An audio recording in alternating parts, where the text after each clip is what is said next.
Million plus students ने ये video देखी जिसमें हमने वन शॉट में सारा का सारा हिंदी ग्रामर खत्म किया है विद क्विट्स। फिर ये वीडियो लास्ट ईयर ट्रेंडिंग 5 पे थी जिसमें सारा राइटिंग सेक्शन सिर्फ 20 मिनट में उड़ा दिया है, जाकर जरूर चेक करना। और अब ये वीडियो भी धमाकेदार होने वाली है जिसपे हम पूरा का पूरा लिटरेचर सेक्शन वन शॉट में विद एनसीईआरटी की लाइन, पूरा इंपॉर्टेंट लाइंस भी देखते चलेंगे, जो लाइंस दो वर्ड्स तुम्हें अपने आंसर में इंक्लूड करने चाहिए विद। आओ शुरू करते हैं वीडियो, एंड तक बने रहें, चाहे 1.5 पे देखो, पर आज ये वीडियो एंड तक देखो। शिक्षा के साथ पढ़ले सीनियर्स को भी सब्सक्राइब कर लो ताकि हम रहें 10th के साथ भी और 10th के बाद भी। क्या हाल पढ़ ले गैंग, आते अपने पहले चैप्टर पे, नेताजी का चश्मा। नेताजी यहाँ पे कौन है? सुभाष चंद्र बोस जी, ठीक है। और इस कहानी में दो कैरेक्टर कौन है? मेन कैरेक्टर एक है अपने हालदार साहब और दूसरा कैरेक्टर है अपना कैप्टन और तीसरा कैरेक्टर है पानवाला। आओ स्टार्ट करते हैं स्टोरी। तो पहला कैरेक्टर का ही नाम मैंने लिया हालदार साहब। तो हालदार साहब को हर 15वें दिन कंपनी के काम के सिलसिले में उस कस्बे से गुजरना पड़ता था। अब कस्बा मतलब क्या होता है? एक मोहल्ला, छोटा सा मोहल्ला, एक रूरल मोहल्ला, ठीक है। कस्बा बहुत बड़ा नहीं था, कस्बा जो था वो बहुत बड़ा नहीं था, छोटा था। वहां पर क्या क्या था ये बहुत इंपॉर्टेंट है, ये एग्जाम में आता है। जैसे जिसे पक्का महान मकान कहा जा सके वैसे कुछ ही मकान थे, ठीक है। पक्का मकान बहुत कम थे। जिसे बाजार कहा जा सके वैसा एक ही बाजार था, समझ रहे हो? इस लाइन का मतलब क्या है कि जिससे पक्का मकान कहा जा सके वैसा कुछ कम था, यानी कि रूरल एरिया था, गांव का एरिया था और कोई बहुत बड़ा बाजार नहीं था। कस्बे में एक लड़के का स्कूल, इंपॉर्टेंट याद रखना, ये एग्जाम में लिखने आएगा। एक लड़कों का स्कूल था, एक लड़कियों का स्कूल था, अलग अलग, बेचारे दुखी होंगे दोनों, लड़के भी लड़की भी। एक सीमेंट का छोटा सा कारखाना, 2 ओपन एयर सिनेमा घर और एक ठो नगर पालिका भी थी। नगर पालिका क्या होती है? नगर निगम जैसा होता है ना, म्युनिसिपैलिटी कॉर्पोरेशन, वैसी नगर पालिका थी। तो कुछ ना कुछ काम करती रहती थी। अब क्या काम करती थी ये भी इंपॉर्टेंट है। देखो ये लिखा है, कोई सड़क पक्की करवा दी, कभी कुछ पेशाब घर बनवा दिए, टॉयलेट यूरिनल, कभी कबूतरों की छतरी बनवा दी, तो कभी कवि सम्मेलन करवा दिया। इसी नगर पालिका के किसी उत्साही बोर्ड या प्रशासनिक अधिकारी ने एक बार शहर के मुख्य बाजार के मुख्य चौराहे पर नेताजी सुभाष चंद्र बोस की एक संगमरमर की प्रतिमा लगवा दी। किसने लगवा दी? इसी नगर पालिका के किसी उत्साही बोर्ड या फिर किसी प्रशासनिक अधिकारी ने एक बार शहर के मुख्य बाजार के मुख्य चौराहे पर नेताजी सुभाष चंद्र बोस की एक संगमरमर की प्रतिमा लगवा दी। प्रतिमा यानी मूर्ति लगवा दी। यह कहानी उसी मूर्ति के बारे में है, बल्कि उसके भी एक छोटे से हिस्से के बारे में। आओ स्टार्ट होती है कहानी। देखो यहां पे याद रखो क्या लिखा है। अंत में कस्बे के इकलौते हाई स्कूल के इकलौते ड्राइंग मास्टर, मान लीजिए मोतीलाल जी, को यही काम सौंप दिया गया होगा, जो महीने भर में मूर्ति बनाकर पटक देने का विश्वास दिला रहे थे। क्या मतलब है? असल में हुआ क्या था, जो ये अपना मूर्ति बनी थी, ठीक है, इस मूर्ति में चश्मा ही नहीं था। सुभाष चंद्र बोस जी चश्मा पहनते थे बट मूर्ति में चश्मा मिसिंग था। तो इसका क्या रीजन सोचा गया कि हो सकता है कि कस्बे के किसी एकलौते हाई स्कूल के एकलौते ड्राइंग मास्टर को काम दे दिया गया था, जिसको हम मोतीलाल जी नाम ले लेते हैं, और उन्होंने जल्दीबाजी में काम पटक देने का विश्वास दिला। बट उसके बाद क्या हुआ? जैसा कि कहा, मूर्ति संगमरमर की थी, टोपी की नाक से, याद रखना ये इंपॉर्टेंट है कि मूर्ति कैसी थी, ये इंपॉर्टेंट आएगा। तो टोपी की नाक से यानी कि ऊपर टोपी के टॉप से नीचे कहाँ तक थी मूर्ति की हाइट? टोपी की नाक से कोट के दूसरे बटन तक की थी, 2 फुट की, जिसे कहते हैं बस्ट। इस साइज को बोलते हैं बस्ट। और सुंदर थी, नेताजी सुंदर लग रहे थे। फिर देखो उस मूर्ति को देखते ही यार देशभक्ति की फीलिंग आ रही थी। नेताजी के सारे हमारे नारे याद आ रहे थे, जैसे दिल्ली चलो और तुम मुझे खून दो मैं तुम्हें आज़ादी दूंगा, वगैरह वगैरह। नेताजी की आंखों पर चश्मा नहीं था, यानी चश्मा तो था लेकिन संगमरमर का नहीं था। तो कैसा था? एक असली का चश्मा लगा हुआ था, सचमुच का चश्मा, चौड़े काले फ्रेम वाला चश्मा मूर्ति पर लगा हुआ था। अब हालदार साहब जब पहली बार इस कस्बे से गुजरे और पान खाया तो इसे लक्षित किया, यानी कि इस चीज को नोटिस किया। क्या किया? लक्षित किया मतलब नोटिस किया। और उनके चेहरे पर एक कौतुक भरी मुस्कान फैल गई। कौतुक भरी यानी कि जानने की इच्छा हुई और मुस्कान फैल गई कि यार ये किसने किया, क्या आइडिया है। मूर्ति पत्थर की बट चश्मा रियल। तो अब यह पता करने के लिए जब हालदार साहब दूसरी बार आए तो उन्हें कुछ अंतर दिखाई दिया। उन्हें दूसरा चश्मा लगा हुआ दिखा, वहां पर पहला जो उस दिन था वो चश्मा नहीं था। अब इस कौतूहल दुर्ध्वनि हो उठा तो पान वाले से ही पूछ लिया, जिससे यहाँ पान खाते थे डेली डेली, उनके यहाँ ही पान खाने वाले से ही पूछ लिया कि क्या बात है भाई, ये तुम्हारे नेताजी का चश्मा हर बार बदल कैसे जाता है। अब देखो ये जो लिखा है ये है इसके नीचे कैरेक्टर स्केच, किसका? पान वाले का। यानी रेखा चित्र आ सकता है, ये पान वाला कैसा दिखता था। तो ध्यान से देखो, पान वाले के खुद के मुंह में पान ठूसा हुआ था, यानी पान खाता रहता था यार। वह एक काला, मोटा और खुश मिजाज आदमी था। ठीक है, खुश मिजाज मतलब कि खुश रहने वाला, मजाक करने वाला। हवलदार साहब का प्रश्न सुनकर वह आंखों ही आंखों में हंसा। उसकी तोंद थिरकी, यानी कि वो एक मोटा आदमी था, उसकी तोंद थिरकी। पीछे घूमकर उसने दुकान के नीचे पान थूका और अपनी लाल काली बत्ती सी दिखाकर बोला, कैप्टन चश्मे वाला करता है। तो अब हवलदार साहब कुछ समझे नहीं, चश्मा चेंज कर देता है, पान वाले ने समझाया। अब हवलदार साहब सोचे कि क्या मतलब, क्यों चेंज कर देता है। हवलदार साहब अब भी कुछ नहीं समझ पाए। तो आगे देखो, उसने बोला कि कोई गिराक, गिराक का मतलब क्या है, कस्टमर, कोई कस्टमर आया समझो, उसको अगर चौड़े चौखट चाहिए, चौड़े फ्रेम वाला चश्मा चाहिए, तो कैप्टन किधर से लाएगा। उन्होंने वो सोचा ये चीज़ को, ठीक है, किसने, हवलदार साहब ने। तो आप समझो, तो उसको मूर्ति वाला दे दिया, उधर दूसरा बिठा दिया। यानी पान वाला बताता है कि वो असली चश्मा लगा देता है मूर्ति पे, बट फिर मान लो कोई कस्टमर आया और उसको वही चश्मा चाहिए, तो वो कस्टमर को बेच दिया और दूसरा चश्मा, नया चश्मा लगा दिया। इस वजह से हवलदार साहब को नया चश्मा देखने मिला।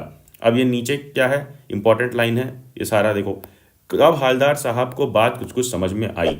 एक चश्मा वाला है जिसका नाम है कैप्टन, इसे नेताजी को बगैर चश्मे वाली मूर्ति बुरी लगती है, इसलिए वो ऐसा काम करता है। अब वह अपनी छोटी सी दुकान में उपलब्ध गिने चुने फ्रेमों से एक नेताजी की मूर्ति पर फिट कर देता है। लेकिन जब कोई ग्राहक आता है और उसे वैसे ही फ्रेम चाहिए, तो जैसी मूर्ति पर लगा है, जैसा मूर्ति पर लगा है वैसा फ्रेम चाहिए, तो क्या करता है, चश्मा वाला मूर्ति पर लगा फ्रेम संभवतः यानी पॉसिबली नेताजी से क्षमा मांगते हुए लाकर ग्राहक को दे देता है और बाद में नेताजी को दूसरा फ्रेम लौटा देता है, यानी लगा देता है, जो मैंने ऊपर समझाया। ठीक है, अब आओ नीचे। तो सोचते हैं अपने हवलदार साहब कि भैया नेताजी का ओरिजिनल, स्पेलिंग याद कर लो एग्जाम में लिखने के लिए, ओरिजिनल चश्मा कहाँ गया। तो अब इसका जवाब ढूंढते हैं। पान वाले के लिए यह एक मजेदार बात थी, लेकिन हवलदार साहब के लिए चकित और द्रवित कर देने वाली। कौन सी बात भैया, कौन सी बात इतनी मजेदार और द्रवित हो गई, ये ऊपर जो लिखी है। पान वाला दूसरा पान मुंह में ठूंस चुका था, ठीक है, उतनी देर में। दोपहर का समय था, दुकान पर भीड़ भाड़ अधिक नहीं थी। वह फिर आंखों ही आंखों में हंसा। उसकी तोंद खिड़की, कत्थे की डंडी फेंक पीछे मुड़कर उसने नीचे पान थूक किया और मुस्कुराता हुआ बोला, मास्टर बनाना भूल गया। क्या बनाना भूल गया, चश्मा। उन्होंने पूछा ना कि ओरिजिनल चश्मा कहाँ गया, तो बोलता है मास्टर बनाना भूल गया। अब पान वाले के लिए तो बड़ी मजेदार बात थी, बट हवलदार साहब को चकित यानी कि शॉकिंग और द्रवित, दुखद बात लगी, क्योंकि वो एक देशभक्त थे और नेताजी सुभाष चंद्र बोस हमारे बहुत इंपॉर्टेंट और मेन फ्रीडम फाइटर हैं। तो ये चीज़ उनके लिए दुखी थी। अब आगे वो सोचते हैं कि ये आदमी कौन है जो मदद कर रहा है, नेताजी के चश्मे लगा रहा है। तो हवलदार साहब को यह सब कुछ बड़ा विचित्र और कौतूहल भरा लगा। उन्हें ख्यालों में खोए खोए पान के पास पैसे चुकाकर, अरे पान वाले के पैसे देकर चश्मे वाले की देशभक्ति के समक्ष नतमस्तक होते हुए वह जीप की तरफ चले। अरे यार, इस लाइन का मतलब समझ गए ना कि चश्मे वाले की देशभक्ति से काफ़ी इंप्रेस थे और वो जीप की तरफ चले, फिर रुके, पीछे मुड़े और पान वाले के पास जाके पूछा, ओ क्या कैप्टन चश्मा वाला नेताजी का साथी है या आज़ाद हिंद फौज का भूतपूर्व सिपाही। नेताजी सुभाष चंद्र बोस जी ने आज़ाद हिंद फौज बनाई थी अंग्रेजों से खिलाफ लड़ने के लिए। तो वो पूछते हैं कि वो नेताजी की इतनी रिस्पेक्ट करता है, तो क्या नेताजी का साथी है या आज़ाद हिंद फौज का भूतपूर्व सिपाही, यानी पहले उनके आज़ाद हिंद फौज में वो सिपाही रह चुका है। अब पान वाला फिर नया पान खा रहा था, यानी रेगुलर जितना बेचता नहीं था उतना खाता रहता था, समझ लो। पान पकड़े हुए अपने हाथ को मुंह से 1.5 इंच दूर रोककर, यानी मुंह में डालने वाला था, पान रुक जाता है और अपनी काली पीली बत्ती से निकाल करके बोलता है, मुस्कुरा कर बोलता है, नहीं साहब, वो लंगड़ा क्या जाएगा फौज में, पागल है पागल।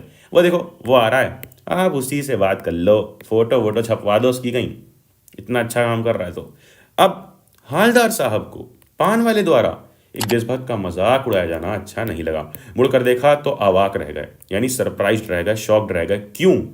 ये अब आ गया अपना किसका कैरेक्टर स्केच, पान वाले का।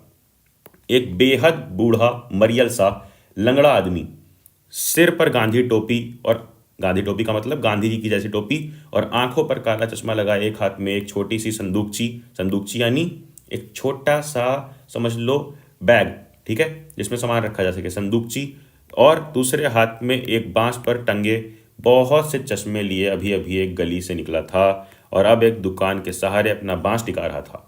ठीक है, तो इस बेचारे की दुकान भी नहीं, फेरी लगाता है। हवलदार साहब सोच रहे हैं, बेचारा फेरी लगाता है, रोज लगाता है आकर के।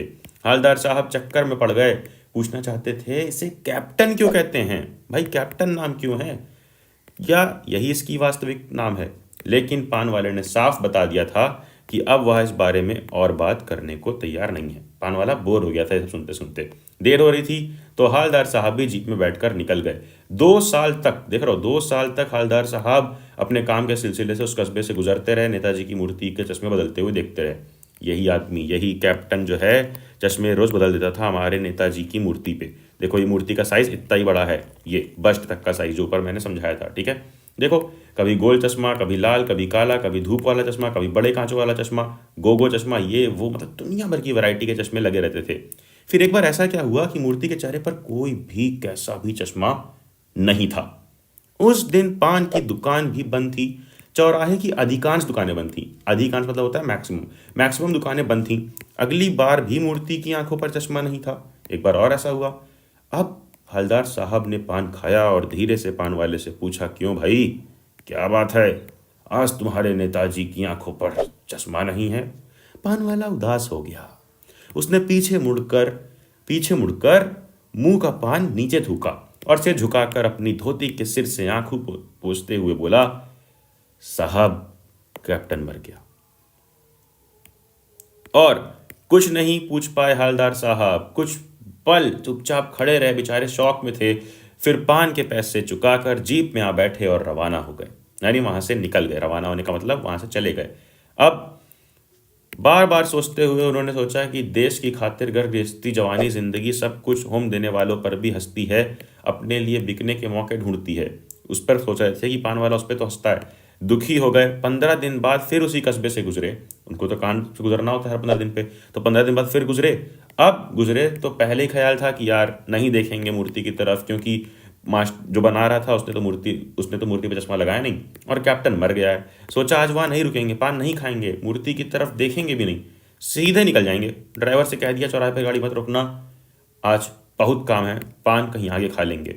लेकिन आदत से मजबूर थे। मूर्ति पर नजर गई, कुछ ऐसा देखा कि चीखे, रोको। जीप स्पीड में थी, ड्राइवर ने जोर से ब्रेक मारा, रास्ता चलते लोग देखने लग गए। लोग जितने आसपास थे सब देखने लग गए। जीप रुकते ना रुकते हवलदार साहब जीप से कूदकर तेजी से कदमों से मूर्ति की तरफ लपके, यानी बहुत तेज से भाग के मूर्ति की तरफ गए और उसके ठीक सामने जाकर अटेंशन में खड़े हो गए। अटेंशन यानी कि बिल्कुल स्ट्रेट खड़े हो गए, ठीक है। अब मूर्ति की आंखों पर सरकंडे से बना छोटा सा चश्मा था। याद रखना, कौन से मटेरियल से बना, सरकंडे से बना छोटा सा चश्मा था, जैसा बच्चे बना लेते हैं। हवलदार साहब भावुक हो गए। इतनी सी बात पर उनकी आंखें भर आई। यानी पहले तो कोई मूर्ति पे चश्मा लगाता नहीं था, एक ऐसा चश्मा लगा हुआ था नकली सा। फिर जब बेचारा वो था पान वाला, तो वही करता था सारा चेंज, कैप्टन। अब वो मर गया तो कुछ दिन बाद देखा कि बच्चों ने किसका, सरकंडे का बना करके एक छोटा सा चश्मा लगाया था, जिससे हवलदार साहब इमोशनल हो गए। तो ये थी ये कहानी। आगे बढ़ते हैं नेक्स्ट स्टोरी पे। अब आते हैं अपनी नेक्स्ट स्टोरी, बाल गोविंद भगत पर। इस पे कौन कौन से कैरेक्टर्स हैं, तो देखो, इसमें है सबसे पहला कैरेक्टर इनके जो लेखक हैं, रामवृक्ष बेनीपुरी। सेकंड, जब भी यहाँ चैप्टर में मैं आएगा तो समझ जाना वो वही लिख रहे हैं, क्योंकि ये समझ लो एक तरीके से अपने खुद से लिखी है। तो मैं जब भी चैप्टर में यूज होगा तो लेखक खुद है रामवृक्ष बेनीपुरी। फिर सेकंड कौन है कैरेक्टर, यही बाल गोविंद भगत जो मेन कैरेक्टर हैं। चलो स्टार्ट करते हैं। बाल गोविंद भगत का सबसे पहले दिया गया है कैरेक्टर स्केच। ये जो लाइंस है ना, इसमें कैरेक्टर स्केच समझाया गया कि वो कैसे दिखते थे, और ये लिखने को आता था, लिखने को आता है भी। रेखा चित्र हिंदी में बोलते हैं कैरेक्टर स्केच को, समझो। बाल गोविंद भगत मंझोले कद के गोरे चिट्टे आदमी थे, 60 से ऊपर के ही होंगे। अरे बॉडी काउंट नहीं बताया जा रहा उनका, 60 से ऊपर मतलब उनकी एज 60 से ऊपर की ही होगी। और बाल पक गए थे, लंबी दाढ़ी या जटा जूट तो नहीं रखते थे, यानी बहुत लंबी बियर्ड नहीं रखते थे वो, किंतु हमेशा उनका चेहरा सफ़ेद बालों से ही जगमग किया रहते। मतलब छोटे छोटे सफ़ेद बाल थे, छोटे छोटे दाढ़ी थी। कपड़े बिल्कुल कम पहनते, मतलब काम भर पहनते थे। क्या पहनते थे देखो आगे, कमरे में एक लंगोटी, सॉरी कमरे में नहीं, कमर में ही पहनते ना लंगोटी, कमर में एक लंगोटी मात्र, और सिर में कबीर पंथियों की सी कनपटी टोपी, ठीक है। जो कबीर पंथी लोग पहनते हैं वो कनपटी टोपी पहनते थे। अब कबीरपंथी क्या है आगे देखेंगे इस चैप्टर में। जब जाड़ा आता एक काली कमली ऊपर से ओढ़े रहते, काली कमली यानी काला कंबल, फिर मस्तक पर हमेशा चमकता हुआ रामानंदी चंदन जो नाक के छोर से ही औरतों की टीके की तरह शुरू होता, यानी नाक से ऊपर तक पूरा जाता, गले में एक तुलसी की जड़ों की एक बेडौल माला बांधे रहते। ये सारे जो मैंने पढ़ा इतना डिटेल में, ये इंपॉर्टेंट है, पूरा आ सकता है लिखने को। फिर उसके बाद देखो क्या बताया गया है बाल गोविंद भगत के बारे में, कि ये सब देखकर तुम्हें लग रहा होगा कि बाल गोविंद भगत एक साधु थे। नहीं, बिल्कुल नहीं, वो तो गृहस्थ थे, वो बिल्कुल गृहस्थ थे। गृहस्थ यानी जिनकी फैमिली हो, यानी फैमिली से बिलोंग करते थे, फैमिली मैन थे। उनकी गृहिणी की तो मुझे याद नहीं। अब देखो मुझे बोला गया, मुझे कौन है यहाँ पे? अपने मेन जो लेखक हैं रामवृक्ष बेनीपुरी, मुझे जहां आएगा वो उनकी बात होगी जो लेखक है अपनी। तो लेखक कह रहा है कि उनकी गृहिणी की तो मुझे याद नहीं, वो कि उनकी फैमिली का तो मुझे याद नहीं, बट उनका एक बेटा था, एक पतोहू को तो मैंने देखा है। बेटा और पतोहू मतलब उनके बेटे की जो वाइफ थी। थोड़ी खेती बाड़ी भी थी, एक अच्छा साफ सुथरा मकान भी था, किंतु खेती बाड़ी करते, परिवार रखते भी बाल गोविंद भगत साधु थे। साधु यानी खेती बाड़ी करते हुए, परिवार रखते हुए भी बाल गोविंद भगत साधु थे। बल्कि साधु वो होता है जो परिवार त्याग कर दे और मोह माया से छूट जाए, दुनियादारी से मतलब रखना छोड़ दे। बट बाल गोविंद भगत फैमिली मैन होते होते भी साधु की सब परिभाषाओं पे खरे उतरने वाले थे। समझ रहे हो? खरे उतरना मतलब कि साधु की सारे क्वालिटीज उनके अंदर थी। कबीर को साहब मानते थे, कबीर सिंह को नहीं। ये कबीर है कबीर दास जी, कबीर दास को साहब मानते थे।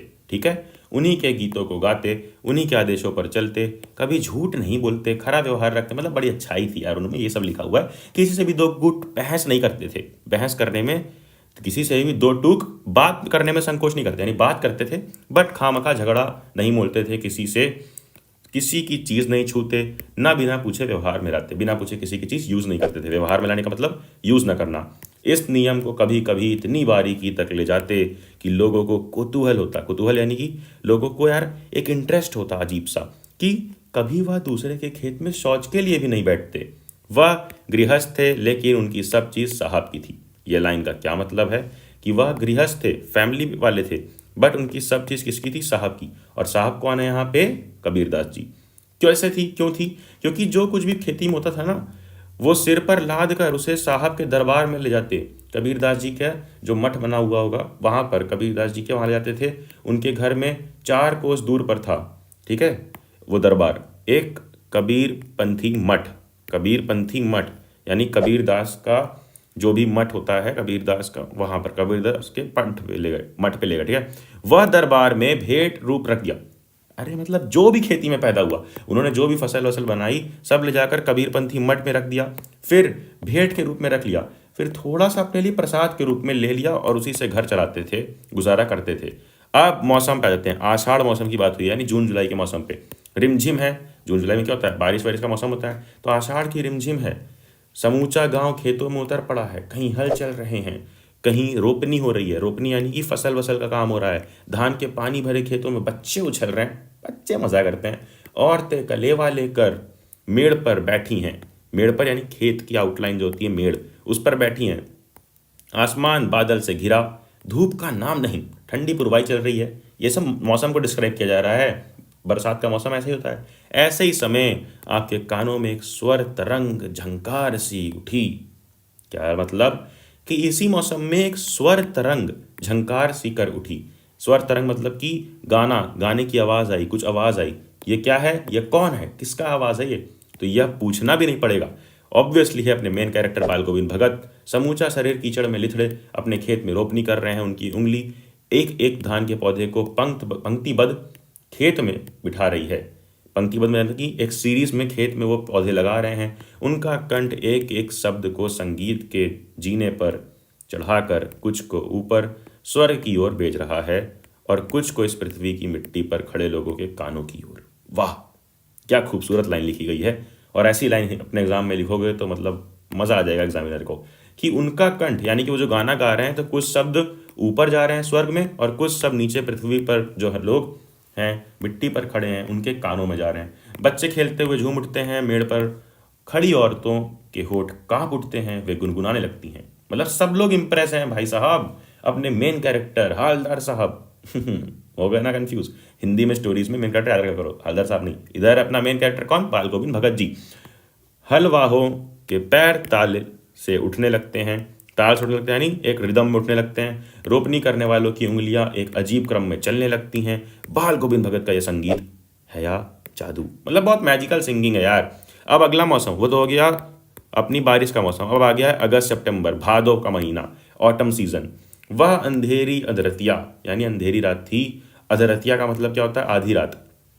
अभी थोड़े ही देर पहले मूसलधार वर्षा खत्म हुई, यानी बहुत तगड़ी वर्षा थी, बहुत तगड़ी बारिश खत्म हुई। बादलों की गरज, बिजली की तड़प में आपने कुछ नहीं सुना हो, किंतु अब झिल्ली का झंकार या दादुरों की टरटर, दादुरों यानी मेढक की टरटर बाल गोविंद भगत के संगीत को अपने कोलाहल में डुबो नहीं सकते। क्या मतलब है कि ये जो मेढक वेढक शोर कर रहे हैं ना, इनकी टरटर बाल गोविंद भगत के संगीत को डुबो नहीं सकते, डिस्टर्ब नहीं कर सकते। उनकी खंजड़ी डिमक डिमक बज रही है और वो गा रहे हैं। खंजड़ी क्या होता है, एक म्यूजिकल इंस्ट्रूमेंट, ढपली टाइप का, इस तरह से दिखता है। वो ढिमक ढिमक बज रही है और वो गा रहे हैं। यही उनका गाना। लिरिक्स कुछ इस प्रकार है, गोदी में पियवा चमक उठे सखिया चिहकू उठे ना। तुम लिरिक्स से मतलब मत रखो, ये लिखने नहीं आएगा। हाँ, पिया तो गोद में ही है, मतलब कुछ बारे में बताया गया उनके गाने के बारे में। नीचे आ जाओ, कार्तिक, अब ये अगला सीजन आ गया। क्या आ गया, कार्तिक आया नहीं कि बाल गोविंद भगत की प्रभातियां शुरू हो गई। प्रभातियां मतलब क्या होता है, अर्ली मॉर्निंग सॉन्ग्स, जल्दी जल्दी गाने, सुबह सुबह गाने लग गए उठ के भोर में। प्रभातियां जो फागुन तक चला करती, फागुन के महीनों तक गाते। इन दिनों वह सवेरे ही उठते, ना जाने किस वक्त जाग कर वह नदी स्नान, समझ रहे हो कि इतनी जल्दी उठते कि पता नहीं कब किस वक्त जाग कर वह नदी स्नान को जाते।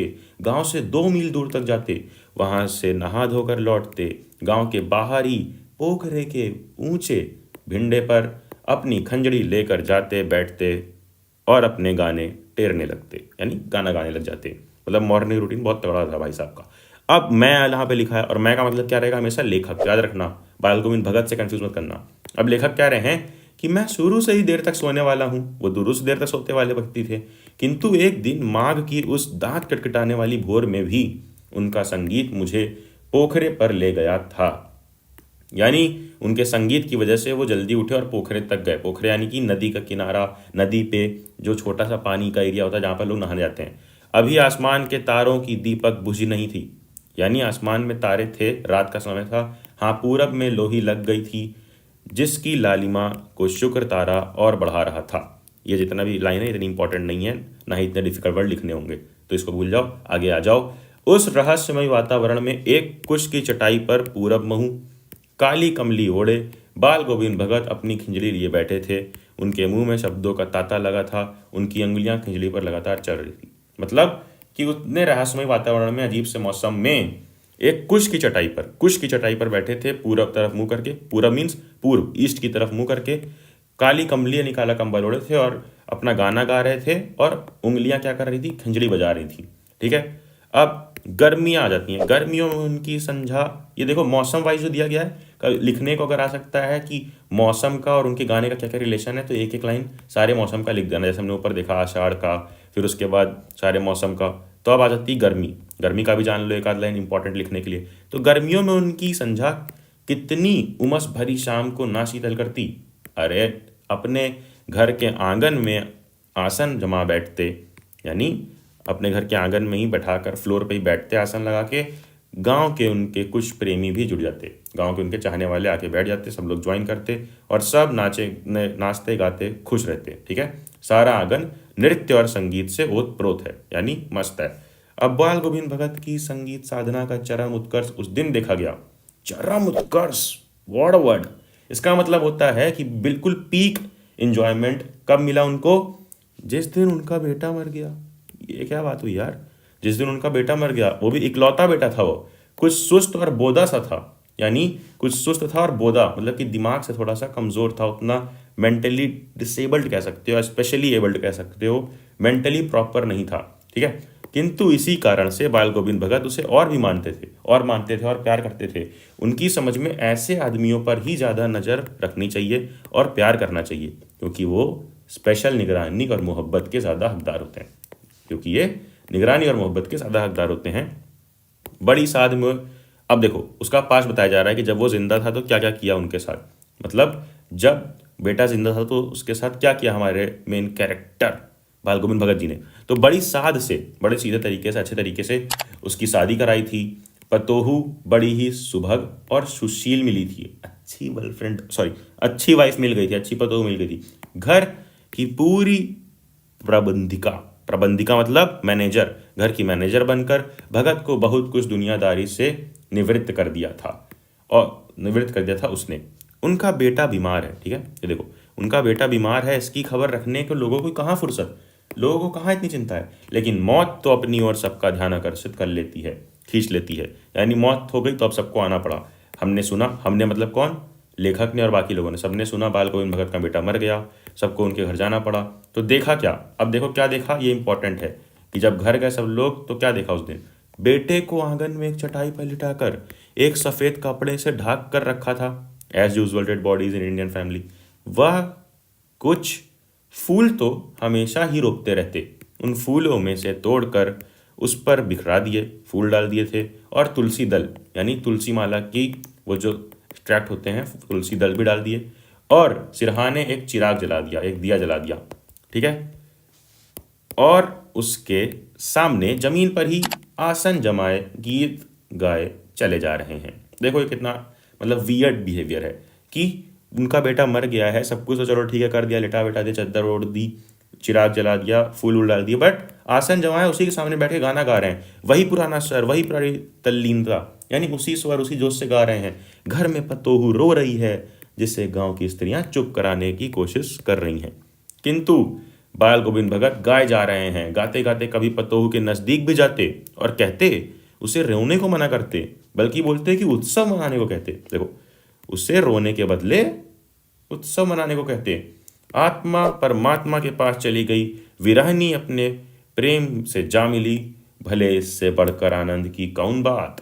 क्या कहते हैं बाल गोविंद भगत का ये स्टेटमेंट था कि आत्मा पर, देखो ये याद रखो, आत्मा परमात्मा के पास चली गई, विरहनी अपनी प्रेम से जा मिली, भला इससे बढ़कर आनंद की कौन बात। मैं कभी कभी सोचता, यानी लेखक सोचता है कि यार ये पागल वागल हो गए हैं क्या, कि वह मृत्यु पर भी इस तरह से कर रहे हैं। तो अब याद रखना, नीचे देखो बेटे की, अब देखो बेटे का क्रियाकर्म में तूल नहीं किया, जल्द देर नहीं की, बेटे का क्रियाकर्म जल्दी कर दिया, फिर कुछ काम किया। नंबर 1 कि पतोहू से ही आग दिलवाई। सोचो उस जमाने में जब इतना बुरा हाल था, इतनी ज़्यादा अवेयरनेस नहीं थी लोगों में, जेंडर डिस्क्रिमिनेशन था, उस जमाने में पतोहू से आग दिलवाना, जबकि अलाउड ही नहीं होता है लड़कियों का, औरतों का जाना जहाँ पर लाश जलाई जाती है शमशान घाट पे, बट पतोहू से ही आग दिलाई, पहला काम। क्योंकि ज्यों ही श्राद्ध की अवधि पूरी हो गई, पतोहू के भाई को बुलाकर उसके साथ कर दिया यह आदेश देते हुए। दूसरा काम क्या किया, पतोहू के भाई को बुलाया और बोला कि इसकी दूसरी शादी कर देना, ठीक है। इधर पतोहू रो रो कर कहती मैं चली जाऊंगी तो बुढ़ापे में कौन आपका साथ देगा वगैरह वगैरह, मगर उन्होंने कसम खा ली कि इसको भेज के रहेंगे। उन्होंने कहा इस घर को छोड़कर चल दूंगा, मैं खुद चला जाऊंगा इस घर को छोड़कर, तुम मेरी बात नहीं सुनोगी। यही उनकी आखिरी दलील थी, और इस दलील के आगे बेचारी का क्या चलती, तो उसको जाना पड़ा। पहला काम पतोहू से ही आग दिलवाई चिता में, और दूसरा काम कि उसके भाई को बुलाकर उसको जाने को कहा, ठीक है, दूसरी शादी करने को कहा, जो अपने आप में एक बोल्ड स्टेप था उस जमाने के लिए। अब आगे देखो बाल गोविंद भगत की मौत भी इसी तरीके से हुई। कैसे कैसे हुई मौत, ये इंपॉर्टेंट है, ये पूरा लिखा हुआ देखो। वह हर वर्ष गंगा स्नान करने जाते थे, स्नान पर उतनी आस्था नहीं रखते, ठीक है, स्थान पर वो उतनी आस्था नहीं रखते जितनी संत समागम और लोक दर्शन पर। यानी संत समागम ये सब ज्वाइन करने में संतों को, और लोक दर्शन पर करते। पैदल ही जाते थे लोक दर्शन करने के लिए, यानी आसपास देखने के लिए पैदल जाते। करीब 30 कोस पर गंगा थी, उतना दूर पैदल जाना, साधु को संबल लेने का क्या हक, और गृहस्थ किसी से भिक्षा क्यों मांगे, यानी वो कभी किसी से भिक्षा नहीं मांगते थे। अतः घर से खाकर चलते तो फिर घर पर ही लौट कर खाते। 30 कोस तक एक बार एक टाइम खाना खा करके वो व्यक्ति 30 कोस जा रहे थे, तो ऑब्वियसली उस उम्र में असर पड़ने वाला था। रास्ते भर खंजड़ी बजाते, गाते, जहाँ प्यास लगती पानी पी लेते, 4-5 दिन आने जाने में लगते, किंतु उस लंबे उपवास में भी वही मस्ती, मतलब मस्ती बहुत करते थे अंकल बाल गोविंद भगत जी, है ना, वही मस्ती, ठीक है। अब बुढ़ापा आ गया था, किंतु टेक वही जवानी वाली। इस बार लौटे तो तबीयत कुछ सुस्त थी, खाने पीने के बाद भी तबीयत नहीं सुधरी, किंतु नेम व्रत तो तोड़ने वाले नहीं थे। वही दोनों जोन गीत, स्नान ध्यान, खेती बाड़ी देखना, समझ रहे हो, मतलब कि तबीयत खराब है फिर भी वही चीज़, क्या क्या, वही लोगों ने नहाने धोने से मना कर दिया, आराम करने को कहा, किंतु हंस कर टाल देते थे। उस दिन भी संध्या में गीत गाए, किंतु मालूम होता जैसे तागा टूट गया हो, माला का एक एक दाना बिखर गया हो। और भोर में लोगों ने गीत नहीं सुना तो जाकर देखा कि भैया बाल गोविंद भगत टपक गए क्या। तो जी हाँ, बाल गोविंद भगत नहीं रहे, सिर्फ उनका पंजर पड़ा है। बाल गोविंद भगत का दी एंड हो गया और इस चैप्टर का भी दी एंड हो गया। बढ़ते हैं नेक्स्ट चैप्टर की तरफ। लखनवी अंदाज अपना अगला चैप्टर, जिसके मेन कैरेक्टर एक है लेखक, अपने लेखक यशपाल नाम है जिनका, और दूसरा कैरेक्टर है एक नवाब साहब। ठीक है, आ जाओ, देखो क्या लिखा है। सबसे पहले लाइन, मुफस्सिल की पैसेंजर ट्रेन चल पड़ने की उतावली में फुंकार रही थी। मतलब कि ट्रेन चलने वाली थी, बस तुरंत चलने वाली थी। और मुफस्सिल का मतलब क्या होता है? मुफस्सिल का मतलब होता है जो मेन सिटी होता है ना, मेन सिटी सेंटर होता है किसी भी जगह का, उसके आसपास का कोई इलाका। ठीक है, अब आराम से सेकंड क्लास में जाने के लिए दाम अधिक लगते हैं। क्या होता है कि जब सेकंड क्लास की 2A यानी सेकंड क्लास की जो सीट होती है वो महंगी होती है।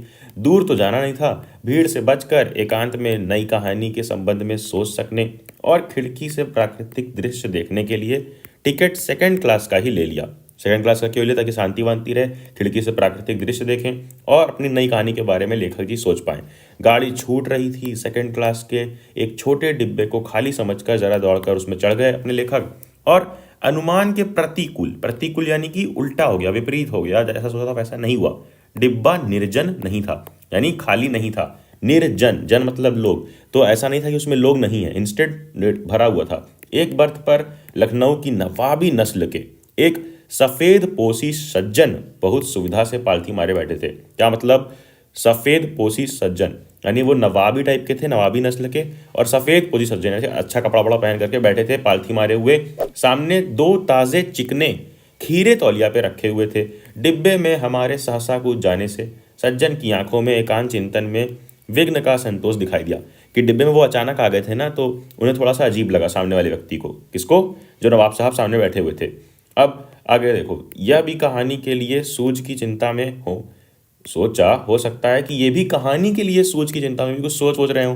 हीरे जैसी अपदार्थ वस्तु का शौक करते देख जाने के संकोच में हो सकता है। जो खीरा यार बहुत ही सस्ते सी चीज़ है यार, खीरा तो उस वस्तु का शौक यानी कि किसी के सामने दिखाना कि इनके खीरे का शौक है यार, बड़े छोटे आदमी है, देखने में तो नवाब लग रहा है। तो इस संकोच में हो सकता है वो घबरा गए हो, अजीब सा रिएक्शन दिया हो।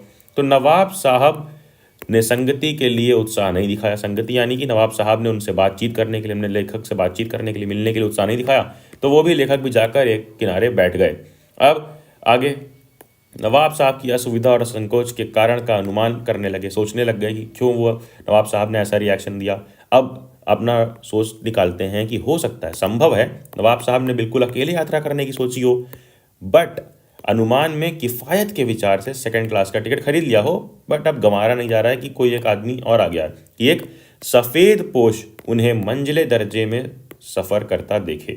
अकेले सफ़र का वक्त काटने के लिए खीरे खरीदे होंगे और अब किसी सफ़ेद पोश के सामने खीरा कैसे खाएं, यानी लेखक के सामने खीरा कैसे खाएं। अब आगे क्या लिखा है? हम कनखियों में नवाब साहब की ओर देखते रहे, कनखियों से यानी कन अखियों यानी तिरछी निगाहों से देखते रहे। और नवाब साहब कुछ देर गाड़ी की खिड़की से बाहर देखकर स्थिति पर गौर करते रहे, यानी बाहर देखते रहे। फिर बोले ओह। नवाब साहब ने सहसा हमें संबोधन दिया। नवाब साहब ने इनकी ओर क्या बोला? ओह। तो इन्होंने क्या क्या बोला उन्होंने? ओह आदाब जर्ज, आदाब अर्ज जनाब, खीरे का शौक फरमाएंगे। उन्होंने पूछ लिया कि भैया खीरा है मेरे पास, खाओगे? तो इधर से नवाब साहब का सहसा भाव परिवर्तन, यानी देखो पहले तो उन्होंने बहुत बड़ा इग्नोर किया था, बड़ा अजीब सा रिएक्शन दिया था, और अब भाव परिवर्तन, अचानक से मूड चेंज कर लिया। तो उन्होंने भांप लिया कि शराफत का गुमान बनाए रखने के लिए हमें भी मामूली लोगों की हरकत में लथेड़ लेना चाहते हैं। जवाब दिया शुक्रिया। क्या लिखा? शुक्रिया किबला शौक फरमाएं, यानी आप अपना शौक कहें, हमें नहीं चाहिए। ठीक है, आगे आओ। नवाब साहब ने क्या लिखा है? नवाब साहब ने फिर एक पल खिड़की से बाहर देखा। अब ये इंपॉर्टेंट है जो भी चीज़ है। नवाब साहब ने खिड़की से बाहर देखा और दृढ़ निश्चय से खीरों के नीचे रखा तौलिया झाड़कर सामने बिछा लिया। यानी सामने ट्रेन के सीट पे ही तौलिया बिछा लिया। सीट के नीचे से लोटा उठाकर दोनों खीरों को खिड़की से बाहर धोया और तौलिए से पोंछ लिया। ओके। जेब में चाकू निकाला, जेब में से, और दोनों खीरों के सिरे काटे और उन्हें गोद कर झाग निकाला। अरे सिरे को झाग निकालते हो ना आगे से ऐसे घिस घिस करके, वही किया। फिर खीरों को बहुत एहतियात से छील कर फांकों को करीने से तौलिए पर सजाते लगे। यानी बहुत बढ़िया से उसको छील करके खीरों को बहुत एहतियात से छील कर फांकों को, यानी काट लिया फांक, यानी कि पीसेस को सही तरीके से बहुत अच्छे से तौलिया पर सजाने लग गए।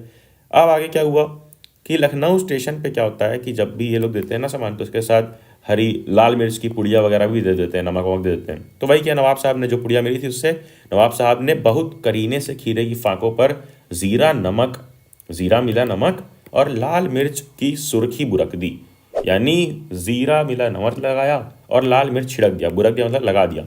उनकी प्रत्येक भाव भंगिमा और जबड़ों के स्फुरण से स्पष्ट था कि उस प्रक्रिया में यानी उस प्रोसेस में उन्हें मुख खीरे का रसास्वादन की कल्पना से प्लावित हो रहा था, यानी उसे मजा आ रहा था। ये सब कौन नोटिस कर रहा है? हमारा लेखक। नवाब साहब ने फिर से एक बार पूछ लिया, वल्लाह शौक कीजिए, लखनऊ का बालम खीरा है, यानी लखनऊ का एक स्पेशल खीरा है, लखनऊ का बालम खीरा। तो नमक मिर्च छिड़क दिए जाने से इनके भी मुंह में पानी आ गया था, बट इन्होंने मना कर दिया और क्या बोला, शुक्रिया, इस वक्त तलब महसूस नहीं हो रही। तलब यानी कि इस वक्त मन नहीं है, नीड नहीं हो रही, और मैदा भी ज़रा कमज़ोर है। मैदा मीन्स पेट भी ज़रा कमज़ोर है। किबला शौक फरमाएं, कि आप शौक फरमाएं। अब जो नीचे लिखा है क्या किया नवाब साहब ने, उसके बाद ये इंपॉर्टेंट है।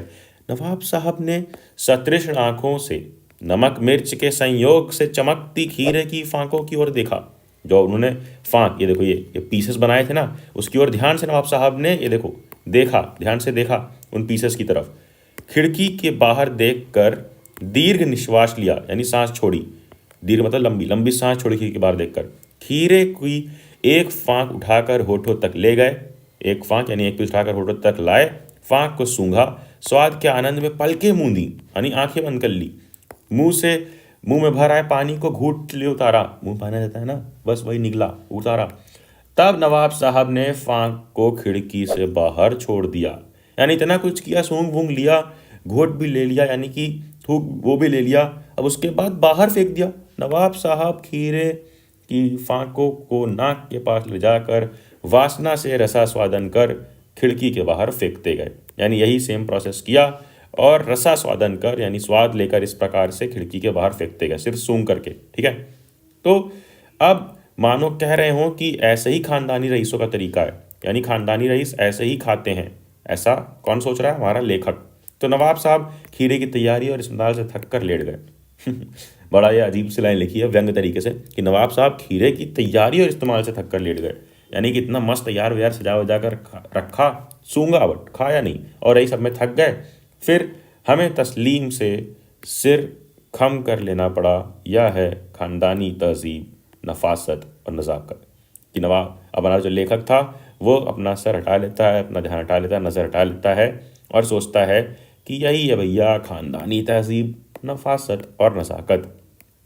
यानी बड़े लोग हो सकता है ऐसे ही खाते हों, बट क्या ऐसे खाने से उदर की तृप्ति भी हो सकती है? उदर यानी पेट की तृप्ति भी हो सकती है, पेट को आराम मिल सकता है। तो आगे नवाब साहब की ओर से भरे पेट के ऊंचे डकार का शब्द सुनाई दिया और नवाब साहब ने हमारी ओर देखकर कह दिया, सोच रहे हो उन्होंने खाया भी नहीं लेकिन नवाब साहब डकार ले रहे हैं, और फिर क्या कहते हैं लेखक की तरफ देखकर, खीरा लजीज होता है लेकिन खीरा लजीज होता है लेकिन होता है शकील। ठीक है, खीरा लजीज तो होता है लेकिन होता है शकील, यानी कि ईजिली नहीं पचाया जा सकता है, नामुराद मैदे पर बोझ डाल देता है। नामुराद यानी कि कमज़ोर मैदे, कमज़ोर पेट पर बोझ डाल देता है। समझ गए? अब ज्ञान चक्षु खुल गए। किसके? हमारे लेखक ज्ञान चक्षु खुल गए। उन्होंने पहचाना ये है नई कहानी के लेखक, कि इन्होंने तो मुझे आइडिया दे दिया भैया अपनी कहानी के बारे में जो सोचने आए थे टिकट लेके, इन्होंने आइडिया दे दिया। कैसे? कि खीरे की सुगंध और स्वाद की कल्पना से पेट भर जाने का डकार आ सकता है, तो बिना विचार, घटना और पात्रों के लेखक की इच्छा मात्र से नई कहानी क्यों नहीं बन सकती? यही आखिरी सोच थी हमारे लेखक की। ठीक है, अब ये चैप्टर खत्म होता है जिसको लिखा था लेखक लेखपाल जी ने। ठीक है। कहानी यह भी। इसके क्या क्या मेन कैरेक्टर हैं तो देखो, सबसे पहला कैरेक्टर हमारी लेखिका मन्नू भंडारी, फिर दूसरा कैरेक्टर है उनके पिताजी, और तीसरा कैरेक्टर है बाकी कई सारे छोटे छोटे रोल्स जो आगे हम देखेंगे। ठीक है, आगे आओ। लेखिका अपने बारे में बता रही है। ठीक है, क्या बता रही है? अपने जन्म के बारे में, कि जन्मी तो मध्य प्रदेश के भानपुरा गांव में थी, लेकिन मेरी यादों का सिलसिला शुरू होता है अजमेर के ब्रह्मपुरी मोहल्ले के उस 2 मंजिले मकान से। जन्म हुआ था भानपुरा गांव में, बट यादों का सिलसिला यानी याद कहाँ से जुड़ी हुई है? अजमेर के ब्रह्मपुरी मोहल्ले के उस 2 मंजिला मकान से, यानी 2 फ्लोर के मकान से, जिसकी ऊपरी मंजिल में क्या लिखा है? जिसकी ऊपरी मंजिल में पिताजी का साम्राज्य था, जहां वे निहायत अव्यवस्थित ढंग से फैली बिखरी पुस्तक पत्रिकाओं और अखबारों के बीच या तो कुछ पढ़ते रहते या फिर डिक्टेशन देते रहते थे। समझ गए? यानी कि कुछ पढ़ते लिखते रहते या फिर डिक्टेशन देते। डिक्टेशन समझते हो ना, जो बचपन में दिया जाता था, कुछ बोलते हो, मम्मी पापा कुछ बोलते थे और तुम वो स्पेलिंग लिखते थे, डिक्टेशन देना। नीचे हम सब भाई बहनों के साथ रहती थी हमारी बेपढ़ी लिखी व्यक्तित्वहीन माँ। क्या मतलब?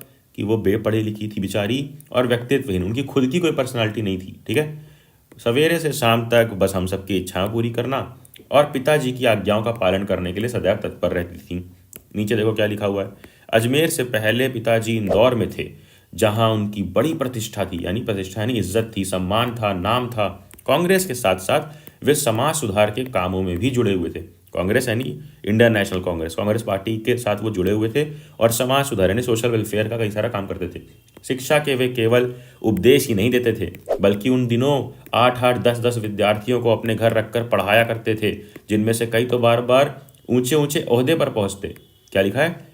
कई उनमें से ऊंचे ऊंचे ओहदों पर पहुंचते। ओहदों मतलब कि अच्छी अच्छी नौकरी लगती है, अच्छे अच्छे पद पर पहुंचते, पोस्ट पर। ये उनकी खुशहाली के दिन थे और इन दोनों उनकी दरिया दिली भी चर्चे में थी। अच्छा काम कर रहे थे। ठीक है, एक और वे बेहद कोमल और संवेदनशील व्यक्ति थे। अभी तक तो हमने सब कुछ अच्छा सुना है, बट दूसरी ओर वो बेहद क्रोधी और अहमवादी, यानी बेहद क्रोधी, अहमवादी का मतलब अहंकारी, यानी कि बहुत ज्यादा रावण जैसे व्यक्ति थे, अहंकारी व्यक्ति थे। पर यह सब तो मैंने केवल सुना, ये सब तो उसने सुना है, हमारी लेखिका ने, जो उनकी बेटी है, ये सब तो उन्होंने सुना है बस। देखा तब तो इन गुणों के भग्नावशेषों को ढोते पिता थे। क्या मतलब? कि इन गुणों को वो ढो रहे थे बस उनके पिता। जैसे एक बहुत बड़े आर्थिक झटके के कारण वे इंदौर से अजमेर आ गए। बताया ना, पहले इंदौर थे अब अजमेर आ गए थे। आर्थिक झटके यानी कि पैसों की तंगी के कारण बहुत फाइनेंशियल लॉस हुआ, उस वजह से उनको इंदौर आना पड़ गया, जहां उन्होंने अपने अकेले के बलबूते और हौसले से अंग्रेजी हिंदी शब्दकोश विषयवार यानी कि अंग्रेजी हिंदी का शब्दकोश डिक्शनरी तैयार की, के डिक्शनरी के अधूरे काम को आगे बढ़ाना शुरू किया, जो अपनी तरह का पहला और अकेला शब्दकोश था उस टाइम का। बहुत पहले की बात हो रही है, ठीक है, आज़ादी के पहले की। इसने उन्हें यश और प्रतिष्ठा तो बहुत दी, पर अर्थ नहीं, अर्थ यानी पैसा नहीं दिया। शायद गिरती आर्थिक स्थिति ने ही उनके व्यक्तित्व के सारे सकारात्मक पहलुओं को निचोड़ना शुरू कर दिया, यानी सारी उनकी पर्सनालिटी खराब हो गई। यार होता ही है, इंसान कितना भी अच्छा हो, बट अगर उसके पास फाइनेंशियल लॉस होगा, पैसे नहीं होंगे, तो उसका दिमाग डिस्टर्ब होगा। तो वही हुआ, सकारात्मक पहलू उनकी पर्सनैलिटी से निकलते लग गए, पॉजिटिव पहलू, और सिकुड़ती आर्थिक स्थिति के कारण और अधिक विस्फारित उनका अहंकार उन्हें इस बात तक की अनुमति नहीं देता था कि वे कम से कम अपने बच्चों को तो अपनी आर्थिक व्यवस्थाओं की भागीदारी बनाएं। ठीक है, उनका बच्चों के साथ भी व्यवहार बदल गया। नवाबी आदतें, अधूरी महत्वाकांक्षाएं, हमेशा शीर्ष पर रहने के बाद हाशिए पर सरकते चले जाने की यातना, क्रोध बनकर हमेशा माँ को कांपती थरथराती रहती। यानी बच्चों से भी अलग व्यवहार हो गया और सारा गुस्सा किस पर निकालते थे? लेखिका की माँ पर। ठीक है, आगे देखो। अपनों के हाथों विश्वासघात की जाने कैसी गहरी चोट होंगी वे जिन्होंने आंख मूंदकर सबका विश्वास करने वाले पिता के बाद को दिनों में इतनी शक्की बना दिया। अरे यार क्या मतलब, पहले उनके पिता बड़ा सब पे विश्वास कर लेते थे, बट विश्वासघात जब हुआ तो उन्हें शक्की बना दिया, यानी कि शक करने लग गए। अब आगे पढ़ो। पर यह पितृगाथा मैं इसलिए नहीं गा रही, तुम सोच रहे होगे इतनी देर से लेखिका तो हमारी मन्नू भंडारी जी हैं, MB मन्नू भंडारी, बट ये अपने पिताजी के बारे में क्यों गा रही हैं इतनी देर से? तो सुनो, यही लिखा है कि पर यह पितृगाथा यानी पिताजी की गाथा मैं इसलिए नहीं गा रही कि मुझे उनका गौरव ज्ञान यानी गौरव गान, यानी उनके बारे में बहुत बढ़ा चढ़ा कर बातें करनी है, बल्कि मैं तो यह दिखाना चाहती हूँ और देखना चाहती हूँ कि उनके व्यक्तित्व की कौन सी खूबी और खामियां मेरे व्यक्तित्व के ताने बाने में गुथी हैं, चाहे जाने या अनचाहे। मतलब क्या इसका, कि कौन सी पिताजी की व्यक्तित्व, पिताजी की पर्सनालिटी से कौन कौन सी खूबी और खामियां मेरे अंदर आई हैं, इनके अंदर, एमबी के अंदर, मन्नू भंडारी जी के अंदर। तो आगे देखो, अपने बारे में कुछ बताती हैं, ये इंपॉर्टेंट है, देख लो। कैरेक्टर स्केच बोल सकते हो एक तरीके से, कैरेक्टर स्केच या रेखा चित्र, कि मैं काली हूँ, कौन, अपनी एमबी मन्नू भंडारी लेखिका। बचपन में दुबली और मरियल सी थी, गोरा रंग पिताजी की कमजोरी थी, सो बचपन में मुझे 2 साल बड़ी, खूब गोरी, स्वस्थ और हंसमुख बहन सुशीला से हर बात में तुलना करते, और फिर उसकी प्रशंसा नहीं। क्या मेरे भीतर ऐसे गहरे हीन भाव की ग्रंथि पैदा नहीं कर दी कि नाम, सम्मान और प्रतिष्ठा पाने के बावजूद आज तक मैं उनसे उबर नहीं पाई।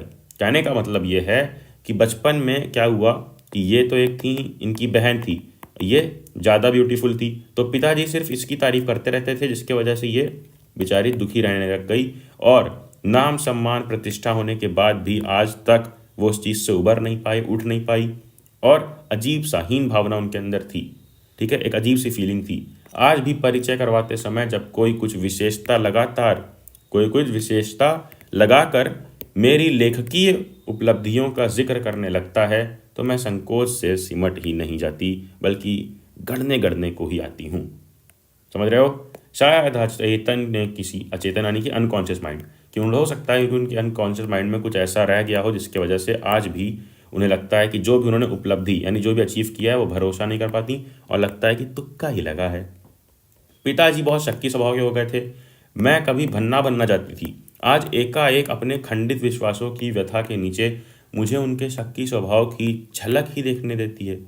बहुत अपनों के हाथों विश्वासघात की गहरी व्यथा से उपजा शक। समझ रहे हो कि अपनों से जब विश्वासघात मिला तो वो शक में बदल गया, आगे सब पे वो शक करने लग गए। समय का प्रवाह भले ही हमें दूसरी दिशाओं में बहा कर ले जाए, स्थितियों का दबाव भले ही हमारा रूप बदल दे, हमें पूरी तरह उससे मुक्त तो नहीं कर सकता।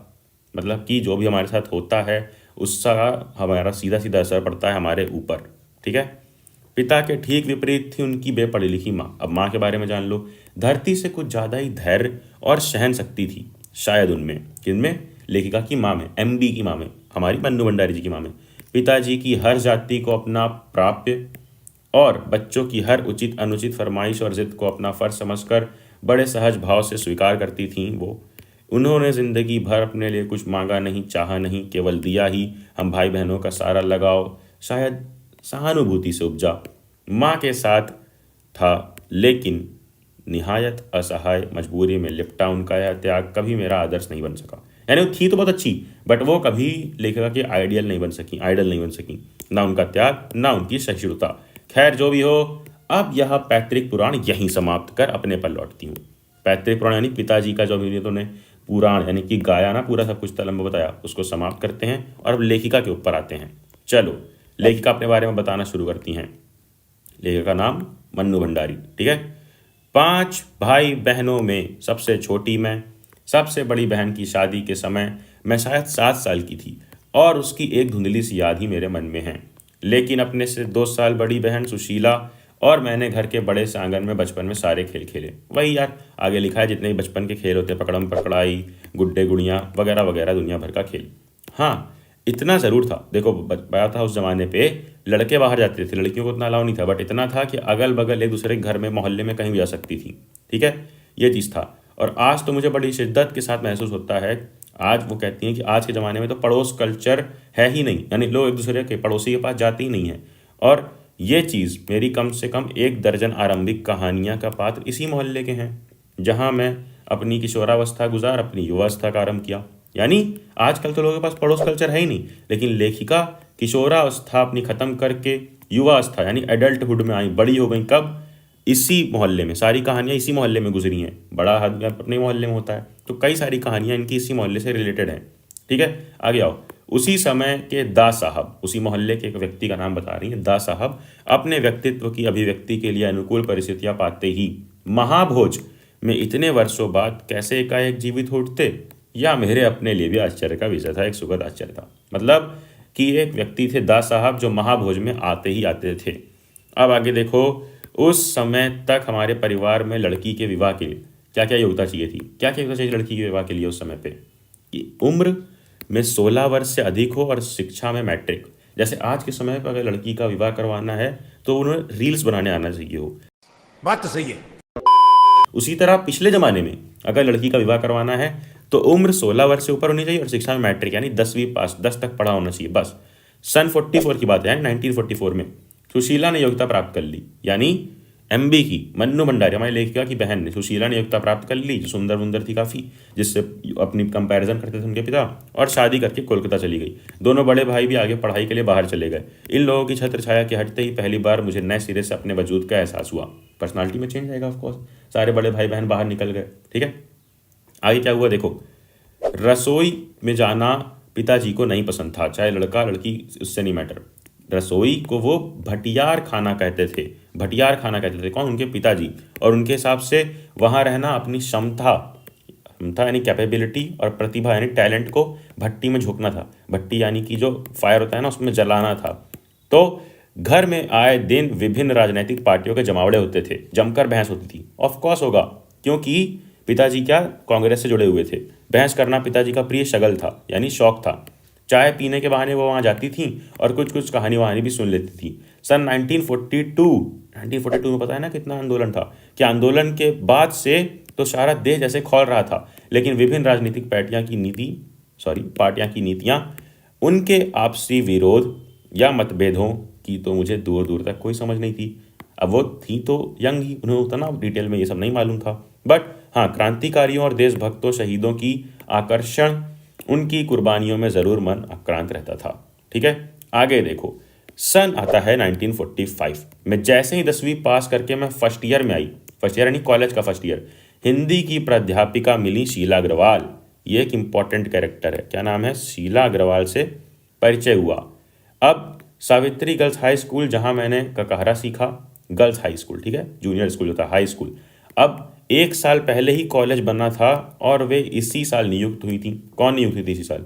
ये शीला अग्रवाल, उनकी टीचर। उन्होंने बाकायदा साहित्य की दुनिया में प्रवेश करवाया। साहित्य यानी ये लेखक वगैरह बनने की दुनिया में प्रवेश करवाया। मात्र पढ़ने को चुनाव ना करके, चुनाव करके पढ़ने में बदला। क्या मतलब? मात्र पढ़ो मत, बल्कि चुनाव करके, यानी चूज करके पढ़ो, अच्छे मटेरियल्स पढ़ो, अच्छी चीज़ें पढ़ो। तो क्या क्या उन्होंने पढ़वाया? कई सारी चीज़ें पढ़वाई, जैसे बढ़कर ज्ञानेंद्र, अज्ञेय, यशपाल, भगवती चरण वर्मा तक फैल गई, यानी इन लोगों को पढ़ने लग गई। पहले सिर्फ प्रेमचंद पढ़ती थी, बट अब शरद प्रेमचंद से बढ़कर आगे इन सब लोगों को पढ़ने लग गई। कौन? हमारी लेखिका। फिर तो फैलते ही चली गई, यानी और लोगों को पढ़ने लग गई डिटेल में। उस समय ज्ञानेंद्र जी की छोटे छोटे सरल सरल वाक्यों वाली शैली ने बहुत आकृष्ट किया था।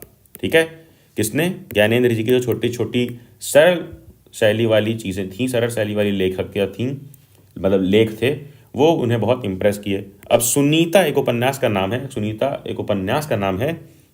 जो उन्हें बहुत अच्छा लगा था। अज्ञेय जी की उपन्यास शेखर एक जीवनी, ये भी अच्छा लगा था, और नदी के द्वीप, ये भी उन्होंने पढ़ा था। तो ये सारे कुछ कुछ वो हैं अपने उपन्यास या फिर लेख के नाम हैं जो उतने इंपॉर्टेंट नहीं हैं। फिर एक और कौन सा पढ़ा था? त्यागपत्र और चित्रलेखा। आगे आओ। शीला अग्रवाल का रोल इंपॉर्टेंट है, वापस इंपॉर्टेंट चीज पाओ। शीला अग्रवाल ने साहित्य का दायरा ही नहीं बढ़ाया, बल्कि घर की चार दीवारी के बीच बैठकर देश के स्थितियों को जानने समझने की जो सिलसिला पिताजी ने शुरू किया, उन्होंने वहां से खींचकर उसे भी स्थितियों की सक्रिय भागीदारी में बदल दिया। यानी उन्होंने देश दुनिया के बारे में और चीज़ें बताई और इन्वॉल्वमेंट शुरू किया, जिसकी फायर लग चुकी थी ना घर से ही, बट उसकी और डिटेल में किसने सब कुछ किया, सक्रिय भागीदारी किसने करवाई? शीला अग्रवाल ने, उनकी टीचर ने। सन 1946 की बात है कि वे स्थितियां उसमें वैसे भी घर में बैठा रहना संभव था भला। 1947 में हमारा कंट्री आज़ाद हुआ है, तो उस टाइम पे बहुत अजीब स्थिति रही होगी। तो वही कह रही है कि उस टाइम पे वैसे भी घर में बैठना क्या संभव था भला? तो देखो, जुलूस हो रहे थे, हर जगह भाषण हो रहे थे। इसमें क्या हुआ? इसमें क्या रोल था उनका? मैं भी युवा थी, ठीक है, यंग थी, और शीला अग्रवाल की जोशीली बातों ने रगों में बहते खून में लावे में बदल दिया था। ठीक है, स्थिति यह हुई कि एक बवंडर शहर में मचा हुआ था और एक मेरे घर में। क्या मतलब? पिताजी की आज़ादी की सीमा यहाँ तक थी कि उनकी उपस्थिति में घर में आए लोगों के बीच उठूं बैठूं, जानूं समझूं, लेकिन ये नहीं कि बाहर जाऊं, नारे लगाऊं, लड़कों के साथ इधर उधर घूमूं। ये सब उन्हें बर्दाश्त नहीं था। उन्हें आज़ादी के दायरे में चलना होता था, यानी एक बाउंड्री थी, लिमिट थी फ्रीडम की। ठीक है। जब रगों में लहू की जगह लावा बहता हो तो सारे निषेध, सारी वर्जनाएं और सारा भय कैसे ध्वस्त हो जाता है, यह तभी जाना। और अपने क्रोध में सबको थराथर देने वाले पिताजी से टक्कर लेने का जो सिलसिला तब शुरू हुआ, राजेंद्र से शादी तक चला। मतलब कि ये सब के बावजूद उन्होंने अपने मन की सुनी और अपने मन का करते नहीं। कब तक? जब तक उनकी शादी नहीं होगी राजेंद्र नाम के व्यक्ति से। ठीक है, आगे आओ। एक बार क्या हुआ कि कॉलेज के प्रिंसिपल का पत्र आया कि पिताजी आकर मिलें और बताएं कि मेरी गतिविधियों के कारण मेरे खिलाफ अनुशासनात्मक कार्रवाई करी गई। अनुशासनात्मक का मतलब क्या होता है बताओ? अनुशासनात्मक का मतलब अनुशासन, यानी कि अरे यार अब इंग्लिश वर्ड मेरे दिमाग में नहीं आ रहा। अनुशासन यानी कि यार बिल्कुल क्या बोलते हैं यार उसको, वर्ड किधर चला गया? अनुशासनात्मक यानी कि डिसिप्लिन रिलेटेड कार्रवाई की गई। अब पत्र आया, पिताजी पत्र पढ़ते ही बिल्कुल गुस्सा के बोलने लग गए, यह लड़की मुझे कहीं मुंह दिखाने लायक नहीं रखेगी, पता नहीं क्या क्या सुनना पड़ेगा वहाँ जाकर। 4 बच्चे पहले भी पढ़े, किसी ने ये दिन तो नहीं दिखवाया। यानी कि उनके 4 बच्चे उसी स्कूल में उसी कॉलेज से पढ़ के तो पहले भी निकल गए, कहीं भी पढ़ के निकल गए, बट उन्होंने ऐसा दिन नहीं दिखाया। अब गुस्से से भन्नाते ही हुए वो गए। लौट कर क्या कहर भरपा होगा इसका अनुमान था, वो जानती थी, इसलिए वो बहाना बनाकर अपनी माँ को बताकर वहाँ से बाहर निकल गई। अब सारे कॉलेज की लड़कियाँ पर इतना रौब है तेरा, मतलब जब वापस आई, गई तो सही लेकिन डरते डरते वापस आई तो क्या हुआ? सारे कॉलेज की लड़कियों पर इतना रौब है तेरा, सारा कॉलेज तुम 3 लड़कियों के इशारे पर चल रहा है। प्रिंसिपल बहुत परेशान थी और बार बार आग्रह कर रही थी, आग्रह यानी रिक्वेस्ट कर रही थी कि तुझे घर बिठा लूं, क्योंकि वे लोग किसी तरह डरा धमका कर डांट डपट कर लड़कियों को क्लासों में भेजते हैं, और अगर तुम लोग एक इशारा कर दो कि क्लास छोड़कर बाहर आ जाओ तो सारी लड़कियां निकलकर मैदान में जमा होकर नारे लगाने लगती हैं। तुम लोगों के मारे कॉलेज चलाना मुश्किल हो गया है उन लोगों के लिए। अब देखो क्या समझ में आ रहा है तुम्हें इससे, कि लेखिका के कहने से लड़कियां प्रोटेस्ट करने आती थी कॉलेज की पढ़ाई लिखाई छोड़कर, और वो आज़ादी के समय की बात है, उस समय प्रोटेस्ट ऐसे ही होता था। और इस समय जो तुम क्लास छोड़कर आ जाते हो वो प्रोटेस्ट नहीं है ब्रदर। आगे आओ। कहाँ तो जाते समय पिताजी मुंह दिखाने से घबरा रहे थे, कहाँ बड़े गर्व से ये सब बात कर रहे थे, यानी बड़े प्राउडली कह रहे थे कि तुम्हारा इतना इम्पैक्ट है लोगों के ऊपर, अमेजिंग, प्राउड थे वो। यह तो पूरे देश की पुकार है, इस पर कोई कैसे रोक लगा सकता है भला? बेहद गदगद स्वर में पिताजी को ये सब सुनाते रहे, और मैं अवाक यानी कि वो सरप्राइज पड़ी रही, सरप्राइज देखती रही। मुझे ना अपनी आंखों पर विश्वास हो रहा था, ना अपने कानों पर यह हकीकत थी। किसे? अपनी एमबी को। एमबी यानी कि मन्नू भंडारी जी, अपनी लेखिका को विश्वास कुछ भी नहीं हो रहा था। एक घटना और, आज़ाद हिंद फौज। अब एक और घटना क्या है? आज़ाद हिंद फौज जो हमारे नेताजी ने बनाई थी कि मुकदमे का सिलसिला था। सभी कॉलेज स्कूलों दुकानों के हड़ताल का आह्वान था। ठीक है, जो नहीं कर रहे थे छात्रों का एक बहुत, मतलब कि हड़ताल करनी थी, और जो हड़ताल दुकानें नहीं कर रही थी, छात्रों का एक बहुत बड़ा समूह वहाँ जाकर हड़ताल करवा रहा था कि दुकान बंद करो, प्रोटेस्ट में साथ दो। शाम को अजमेर का पूरा विद्यार्थी वर्ग चौपड़ यानी मुख्य बाजार के चौराहे पर इकट्ठा हुआ और फिर हुई भाषणबाजी। अब वहाँ पर किसी ने देख लिया, किसी दकियानुसी मित्र ने, और घर जाकर बोला, अरे उस मन्नू की तो मत मारी गई है भंडारी जी, आपको क्या हुआ? ठीक है, आपने लड़कियों को आज़ादी दी, पर देखते हैं आप जाने कैसे कैसे उल्टे सीधे लड़कों के साथ हड़ताल करवाती, हुड़दंग मचाती फिर रही है। वाह, हमारे आपके घरों की लड़कियों को शोभा नहीं देता ये सब। कोई मान मर्यादा इज्जत आबरू का ख्याल भी है आपको या नहीं? मतलब कुल मिलाकर के आग लगाने आया था, चुगली करने आया था ये अंकल। ठीक है, देखो ये पूरा प्रोटेस्ट हो रहा है और यहाँ पर लड़के लड़कियाँ सब दुकानें बंद करवा रहे हैं, बोल रहे हैं दुकानें बंद करो, साथ दो आज़ाद हिंद फौज के ऑर्डर का। तो वो तो आग लगाकर चले गए। अब जब आई घर पर तो पिताजी बबक रहे थे, बोल रहे थे बस अब यही रह गया था, लोग घर आकर थू थू करके चले जाएं, बंद करो अब इस मन्नू का घर से बाहर निकलना। अब इतना कुछ तो हुआ, बट एक दिन क्या हुआ, पिताजी के एक मित्र आ गए, डॉक्टर अंबालाल, और वो आकर इनकी तारीफ़ कर देते हैं। बोलता है I am really proud of you, तुम एक बहुत अच्छा काम कर रही हो क्या। और पिताजी से इसके बोलते हैं कि क्या तुम घर में घुसे रहते हो भंडारी जी, घर से निकला भी करो। यू हैव मिस्ड, क्या बोला इन्होंने, यू हैव मिस्ड समथिंग, कि तुम कुछ मिस कर रहे हो। और वे धुएंधार तारीफ करने लग गए, बहुत तगड़ी तारीफ। और पिताजी के चेहरे पर संतोष धीरे धीरे गर्व में बदल रहा था। तो पिताजी बड़े अजीब थे, कोई एक गुस्से में आकर कुछ बोलता था, चुगली करता था तो गुस्सा आते थे, अब कोई तारीफ कर रहा है तो खुश हैं, प्राउड हैं। भीतर जाने पर माँ ने दोपहर के गुस्से वाली बात बताई तो मैंने राहत की सांस ली। ठीक है, आगे देखो। आज पीछे मुड़कर देखती हूँ तो इतना समझ में आता है, यानी कि लड़का सोचती है कि उस उम्र में क्या ही भाषण दिया होगा, बट डॉक्टर साहब ने स्नेह था, डॉक्टर साहब का स्नेह था। डॉक्टर साहब मतलब वो फ्रेंड जो आकर उनकी तारीफ करके उनके पिताजी के सामने चले गए कि आज से 50 साल पहले अजमेर जैसे शहर में चारों ओर से उमड़ती भीड़ की एक लड़की का बिना किसी संकोच और झिझक के यो धुआंधार बोलना, चले जाना इसके मूल में रहा है। ठीक है, एक और विशिष्ट बनने की प्रबल लालसा तो दूसरी ओर एक सामाजिक छवि के प्रति भी उतनी ही सजगता। पर क्या यह संभव है? क्या पिताजी की इस बात का बिल्कुल भी एहसास नहीं कि इन दोनों का तो रास्ता ही टकरा रहा है? क्या मतलब इस लाइन का कि देखो, एक और विशिष्ट यानी विशेष बनना है और दूसरी ओर सामाजिक छवि की भी चिंता है, तो क्या दोनों एक साथ हो सकता है? कुछ तो बोल्ड कदम लेना पड़ेगा ना। तो सन 1947 क्या हुआ आगे देखो।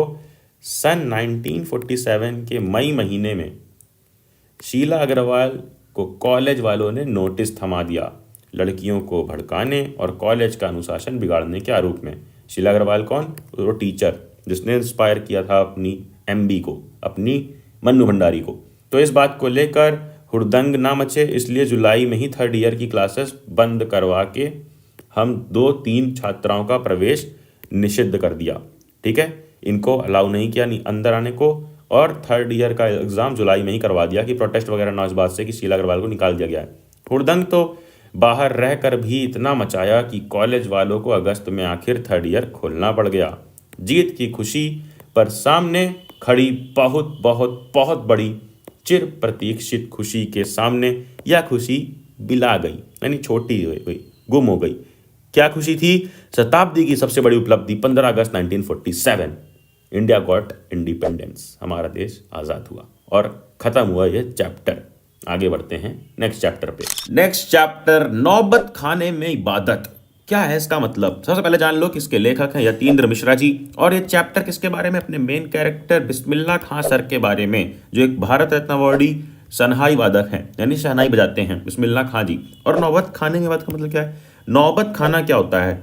मंदिर का वो एरिया जहाँ पर शहनाई बजाई जाती है, कोई म्यूजिकल इंस्ट्रूमेंट बजाया जाता हो। और इबादत मतलब क्या होता है? प्रार्थना करना, यानी इतनी शिद्दत से बजाना उस इंस्ट्रूमेंट को, इतनी शिद्दत से वो काम करना, ये लगे इबादत कर रहे हैं, प्रार्थना कर रहे हैं। आओ स्टार्ट करते हैं। सन 1960 से 1922 के आसपास की काशी मीन्स बनारस, उस समय की ये कहानी है, 1960 से 1922 के पास। अब पंचगंगा घाट स्थित, जो मैंने लिखा है इंपॉर्टेंट है, पंचगंगा घाट स्थित बालाजी मंदिर की ड्योढ़ी क्या होता है? यानी कि मेड़, वो बाउंड्री जिससे पैर डाल के तुम आते हो ना अंदर। तो पंचगंगा घाट स्थित बालाजी मंदिर की ड्योढ़ी का नौबत खाना, और नौबत खाने से निकलने वाली मंगल ध्वनि क्या है? एक आवाज, वो गाना, वो स्वर। पढ़ो यहाँ पे अमीरुद्दीन। अब ये अमीरुद्दीन कौन है? याद रखना, बचपन में उनका नाम, हमारे बिस्मिल्लाह खां जी का नाम क्या था? अमीरुद्दीन। तो कई जगह पर यह आएगा। अमीरुद्दीन अभी सिर्फ 6 साल का है, यानी उनके बचपन की बात है, बचपन से लेके पूरी कहानी उनकी देखेंगे हम। अभी सिर्फ 6 साल का है, और बड़ा भाई, उनके बड़े भाई कौन थे? शमशुद्दीन, 9 साल का। अमीरुद्दीन को पता नहीं कि राग किस चिड़िया को कहते हैं, यानी बचपन में उन्हें कुछ पता नहीं था यार कि राग यानी स्वर, राग, ताल, ये सब क्या होता है, कैसे गाते हैं। बट ये लोग मामू जान वगैरह को बात बात पर भीम पलासी और मुल्तानी कहते रहते हैं। ठीक है, जो मतलब कि अपनी भाषा है सिंगर लोग की, वो सब सुनते रहते थे घर में, क्योंकि सब लोग इसी पेशे में थे। इतना ज़रूर है कि अमीरुद्दीन व शमशुद्दीन के मामद्वय, क्या? अमीरुद्दीन व शमशुद्दीन के मामाद्वय सादिक हुसैन तथा अली बख्श देश के जाने माने शहनाई वादक हैं। अमीरुद्दीन का जन्म, अब देखो उनके बचपन की बात सुनो। अमीरुद्दीन का जन्म कहाँ हुआ? बिहार के डुमराव गांव में। कहाँ? डुमराव में, बिहार में, एक संगीत प्रेमी परिवार में हुआ। 5-6 वर्ष डुमराव में बिताकर वह नाना के घर आ गए। नाना का घर कहाँ? वही ननिहाल, काशी में आ गए। डुमराव का इतिहास में कोई स्थान बनता नहीं है, मतलब उतना फेमस नहीं है, बट ऐसा नहीं लगा कभी भी। क्यों? क्योंकि शहनाई और डुमराव का एक दूसरे से एक वास्ता है। क्या? शहनाई और डुमराव का एक दूसरे के लिए उपयोगी है। कैसे? देखो क्या होता है कि शहनाई बजाने के लिए एक रीढ़ का प्रयोग होता है। रीढ़ अंदर से पोली होती है जिसके सहारे शहनाई को फूका जाता है। रीढ़ नरकट एक प्रकार की घास से बनाई जाती है जो कहाँ पाई जाती है? डुमरांव से, मुख्यतः सोन नदी है वहां पे डुमरांव में, उसी के किनारों पर वो घास पाई जाती है। तो ये रिश्ता है किसका? शहनाई का और डुमरांव का। इतनी ही महत्ता है इस समय डुमरांव की जिसके कारण शहनाई जैसे वाद्य बजाया जाता है। और फिर बिस्मिल्लाह खां, उस्ताद पैगंबर खां और मिट्ठन के छोटे साहबाज हैं। पैगंबर बख्श खां किनका नाम है? उनके पिताजी का, और मिट्ठन उनकी माँ का। आगे आओ। अमीरुद्दीन की उम्र अभी 14 साल है, मसलन बिस्मिल्लाह खां की उम्र भी अभी 14 साल है। ठीक है, अरे वही अमीरुद्दीन मतलब बिस्मिल्लाह खां वही काशी है, वही पुराना बालाजी का मंदिर जहां बिस्मिल्लाह खां का नौबत खाने रियाज के लिए जाना पड़ता है। ये कब की बात है? जब वो 14 साल के थे तो रियाज के लिए यानी प्रैक्टिस के लिए जाने लग गए। कहाँ? अपनी बालाजी मंदिर। मगर एक रास्ता है मंदिर तक जाने का। अब उस रास्ते के बारे में इंपॉर्टेंट बात क्या है कि यह रास्ता रसूलन भाई और बतूलन भाई, ये दोनों बहन हैं, यहाँ से होकर जाता है। इस रास्ते में अमीरुद्दीन को जाना अच्छा लगता है। क्यों भाई? उन दोनों बहनों को देखने? नहीं, इस रास्ते ना जाने कितने तरह के बोल बनाओ, कभी ठुमरी, कभी टप्पे, कभी दादरा के मार्फत ड्योढ़ी तक पहुंचते रहते हैं। रसूला और बतूला जब गाती हैं अमीरुद्दीन को खुशी मिलती है, यानी कि बहुत अच्छा गाती हैं। ठीक है, आगे आओ। वैदिक इतिहास में कुछ बताया गया है शहनाई का बैकग्राउंड हिस्ट्री, कि वैदिक इतिहास में शहनाई का कोई उल्लेख नहीं मिलता। इसे संगीत शास्त्रांगत सुशिर वाद्यों में गिना जाता है। अरब देशों में फूंक कर बजाए जाने वाले वाद्य जिसमें नाड़ी मतलब नरकट या रीढ़ होती है को नए बोलते हैं। अरब में क्या बोलते हैं इसको? नए। शहनाई को शाहने अर्थात सुशिर वाद्यों में शाह की उपाधि दी गई है। शाह मतलब टॉप पे बैठे हुए उपाधि।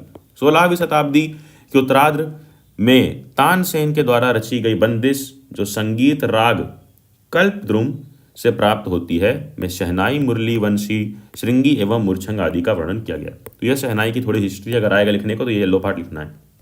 देन आगे आओ।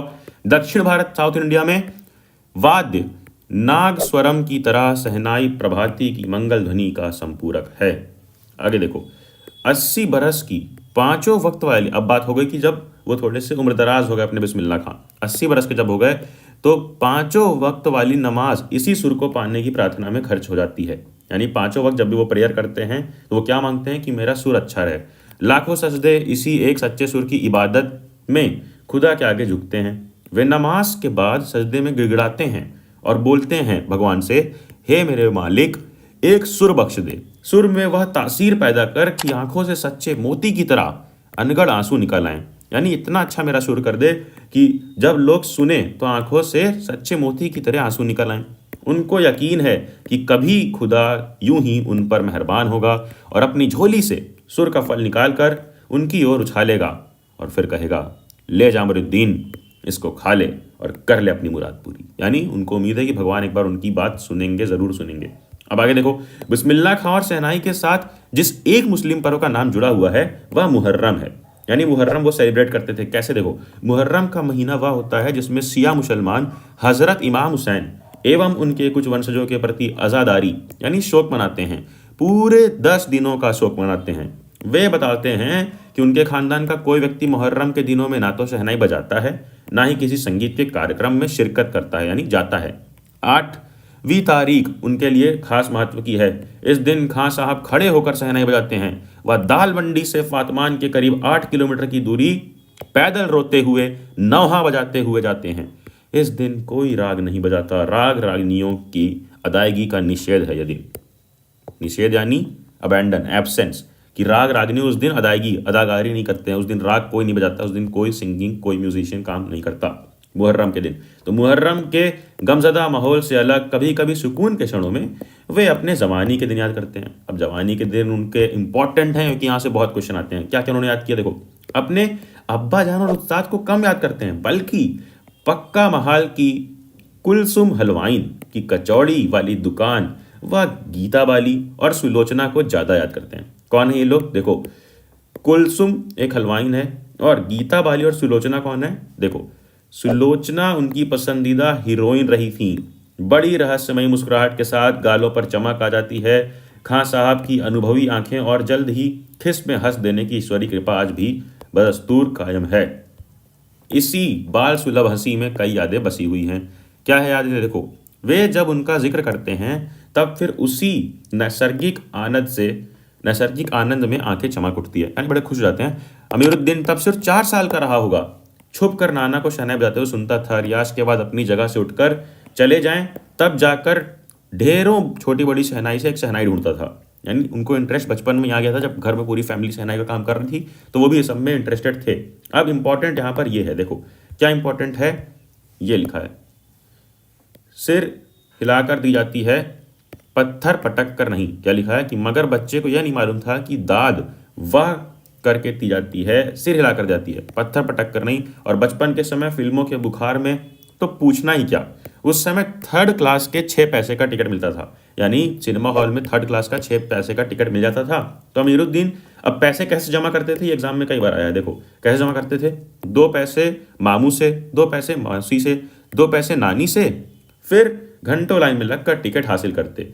अब इधर सुलोचना की नई फिल्म सिनेमा हॉल में आई और उधर अमीरुद्दीन अपनी कमाई यानी यही तरीका, इस तरह से पैसा जमा करके लेकर चला फिल्म देखने, जो बालाजी मंदिर पर रोज शहनाई बजाने से मिलती थी। ऐसे पैसा जमा करते थे बचपन में, बट फिर बड़े होकर कैसे, जब शहनाई बजाकर पैसे मिलते थे तो वहां से जो जमा हुआ बालाजी मंदिर से, वो भी अपना फिल्म देखने में खर्च करते।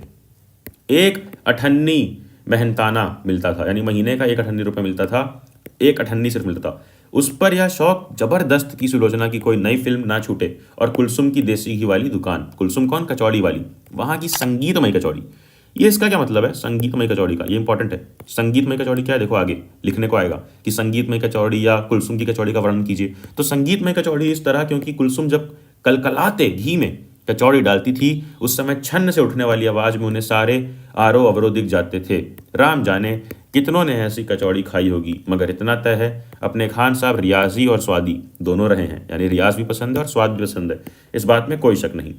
और आगे देखते हैं, वे जब भी काशी से बाहर रहते तब विश्वनाथ मंदिर है काशी में, विश्वनाथ व बालाजी मंदिर की दिशा की ओर मुंह करके बैठते, थोड़ी देर ही सही, मगर उसी ओर शहनाई का प्याला घुमा दिया जाता है। यानी वो अपना एक तरीके से समझ लो रिस्पेक्ट देते थे उस मंदिर की तरफ, और भीतर की आस्था रीढ़ के माध्यम से बचती है, उस तरफ मुंह घुमाकर बैठकर शहनाई बजाते थे। खां साहब की एक रीढ़ 15 से 20 मिनट के अंदर गीली हो जाती है, तब वे दूसरे रीढ़ का इस्तेमाल कर लिया करते हैं। रीढ़ क्या है, शहनाई बजाने के लिए यूज होता है। अक्सर कहते हैं, अब क्या कहते हैं वो सुनो, बनारस के बारे में, काशी के बारे में कुछ कहते हैं, क्या रे मियाँ, ई काशी छोड़कर हम कहाँ जाए, गंगा मैया यहाँ, बाबा विश्वनाथ यहाँ, बालाजी का मंदिर यहाँ, यहाँ हमारे खानदान की कई पुश्तों ने शहनाई बजाई और हमारे नाना तो वहीं बालाजी मंदिर से बड़े प्रतिष्ठित शहनाई वाजन रह चुके हैं। अब हम क्या करते, मरते दम तक ना ये शहनाई छूटेगी ना काशी। जिस जमीन ने हमें तालीम दी, जहाँ से अदब पाई, वो कहाँ और मिलेगी। शहनाई और काशी से बढ़कर कोई जन्नत नहीं इस धरती पर हमारे लिए। ठीक है, शहनाई और काशी उनके लिए सबसे इंपॉर्टेंट है। अक्सर समारोह और उत्सवों में दुनिया कहती है ये बिस्मिल्लाह खां हैं, मतलब बिस्मिल्लाह खां इतने फेमस हुए कि बिस्मिल्लाह, लोग कहते हैं अरे ये तो बिस्मिल्लाह खां हैं, और इसका मतलब क्या हुआ कि अरे ये तो बहुत बढ़िया शहनाई बजाते हैं। ठीक है, बिस्मिल्लाह खां की शहनाई, शहनाई का तात्पर्य बिस्मिल्लाह खां का हाथ। जैसे बोलते हैं नहीं अरे तो सचिन तेंदुलकर ने बहुत अच्छा क्रिकेट खेलता है, बस बिल्कुल उसी तरह। आगे देखो, बिस्मिल्लाह खां का संसार सुरीला होना शुरू हुआ, यानी जब वो फेमस होना शुरू हुए, फूक में अजान की तासीर उतारी आई, मतलब बहुत बढ़िया से बजाने लग गए जब वो, तो किसी एक दिन एक शिष्या यानी कि उनकी शिक्षिका शिष्या मीन्स होता है उनकी स्टूडेंट ने बोला डरते डरते कि खां साहब को टोका, बाबा आप यह क्या करते हैं, इतनी प्रतिष्ठा है आपकी, यानी इतनी रिस्पेक्ट है, अब तो आपको भारत रत्न मिल चुका है, सोचो भारत रत्न जैसा बड़ा अवार्ड उन्हें मिला था। या फटी तहमद ना पहना करें, यानी फटी लुंगी ना पहना करें, अच्छा नहीं लगता जब भी कोई आता और आप इस फटी तहमद में पहले सबसे मिलते हैं। खां साहब मुस्कुरा करके बोलते हैं प्यार से, लाड से मतलब प्यार से बोलते हैं, धत पगली, ये भारत रत्न हमको सहनैया पे मिला है, लुंगैया पे नहीं, मतलब लुंगी पे नहीं मिला है, सहनाई पे मिला है। तुम लोगों की तरह बनाव सिंगार देखते रहते तो उम्र ही बीत जाती, हो चुकती सहनाई, तब क्या खाक रियाज हो पाता। ठीक है बिटिया, आगे से नहीं पहनेंगे, मगर इतना बताए देते हैं कि मालिक से यही दुआ है। क्या दुआ मांगते थे वो, फटा सुर ना बख्शे, यानी फटा सुर ना दे। लुंगिया का क्या है, अगर फटी भी मिली, आज फटी है तो कल सिल जाएगी। अब सन 2000 की कुछ बात है, सचमुच सच 2000 की क्या बात है कि सचमुच हैरान करती है काशी, पक्का महाल से जैसे मलाई बर्फ गया। यानी उस समय पक्का महाल एरिया से जब मलाई बर्फ बेचने वाले गए, संगीत और साहित्य और अदब की बहुत सारी परंपराएं लुप्त हो गई, यानी गायब हो गई काशी से। काशी में जिस तरह बाबा विश्वनाथ और बिस्मिल्लाह खां एक दूसरे से पूरक रहे हैं, उसी तरह मुहर्रम, ताजिया और होली, अबीर, गुलाल की गंगा जमुनी संस्कृति भी एक दूसरे से पूरक रहे।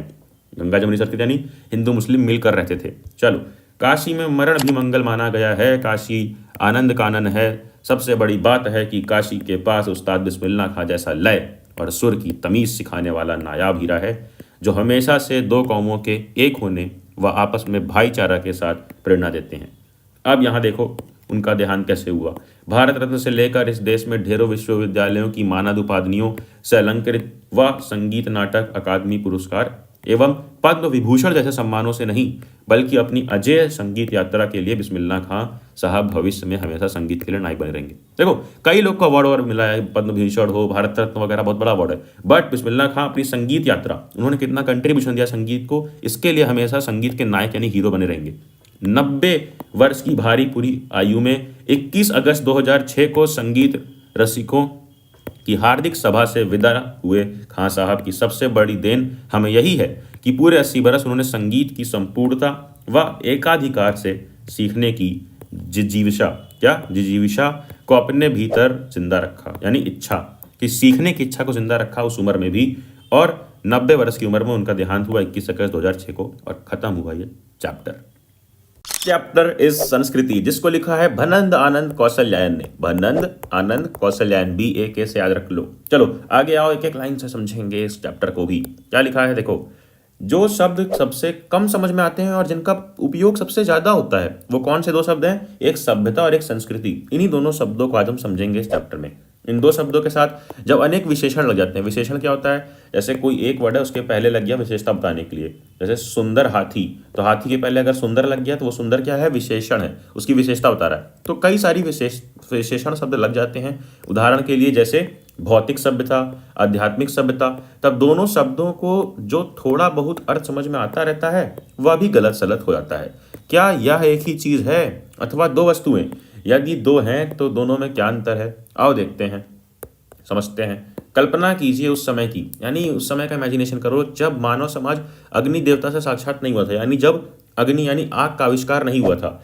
आज तो घर घर में चूल्हा जलता है। जिस आदमी ने पहल आग का आविष्कार किया होगा वह कितना बड़ा आविष्कर्ता होगा। आविष्कर्ता यानी आविष्कार करने वाला, कितना बड़ा आविष्कार करने वाला होगा। एक तरीके से साइंटिस्ट कह लो, एक तरीके से सब कुछ कह लो उसको, कि वो कितना बड़ा आविष्कर्ता होगा उस टाइम का, जिसने आग का आविष्कार किया जब उसके बारे में कोई सोच नहीं रहा था। अथवा एक और कल्पना कीजिए, यानी एक और इमेजिनेशन कर लो उस समय की जब मानव को सुई धागे का परिचय नहीं था। क्या नहीं था? सुई धागे के बारे में नहीं पता था।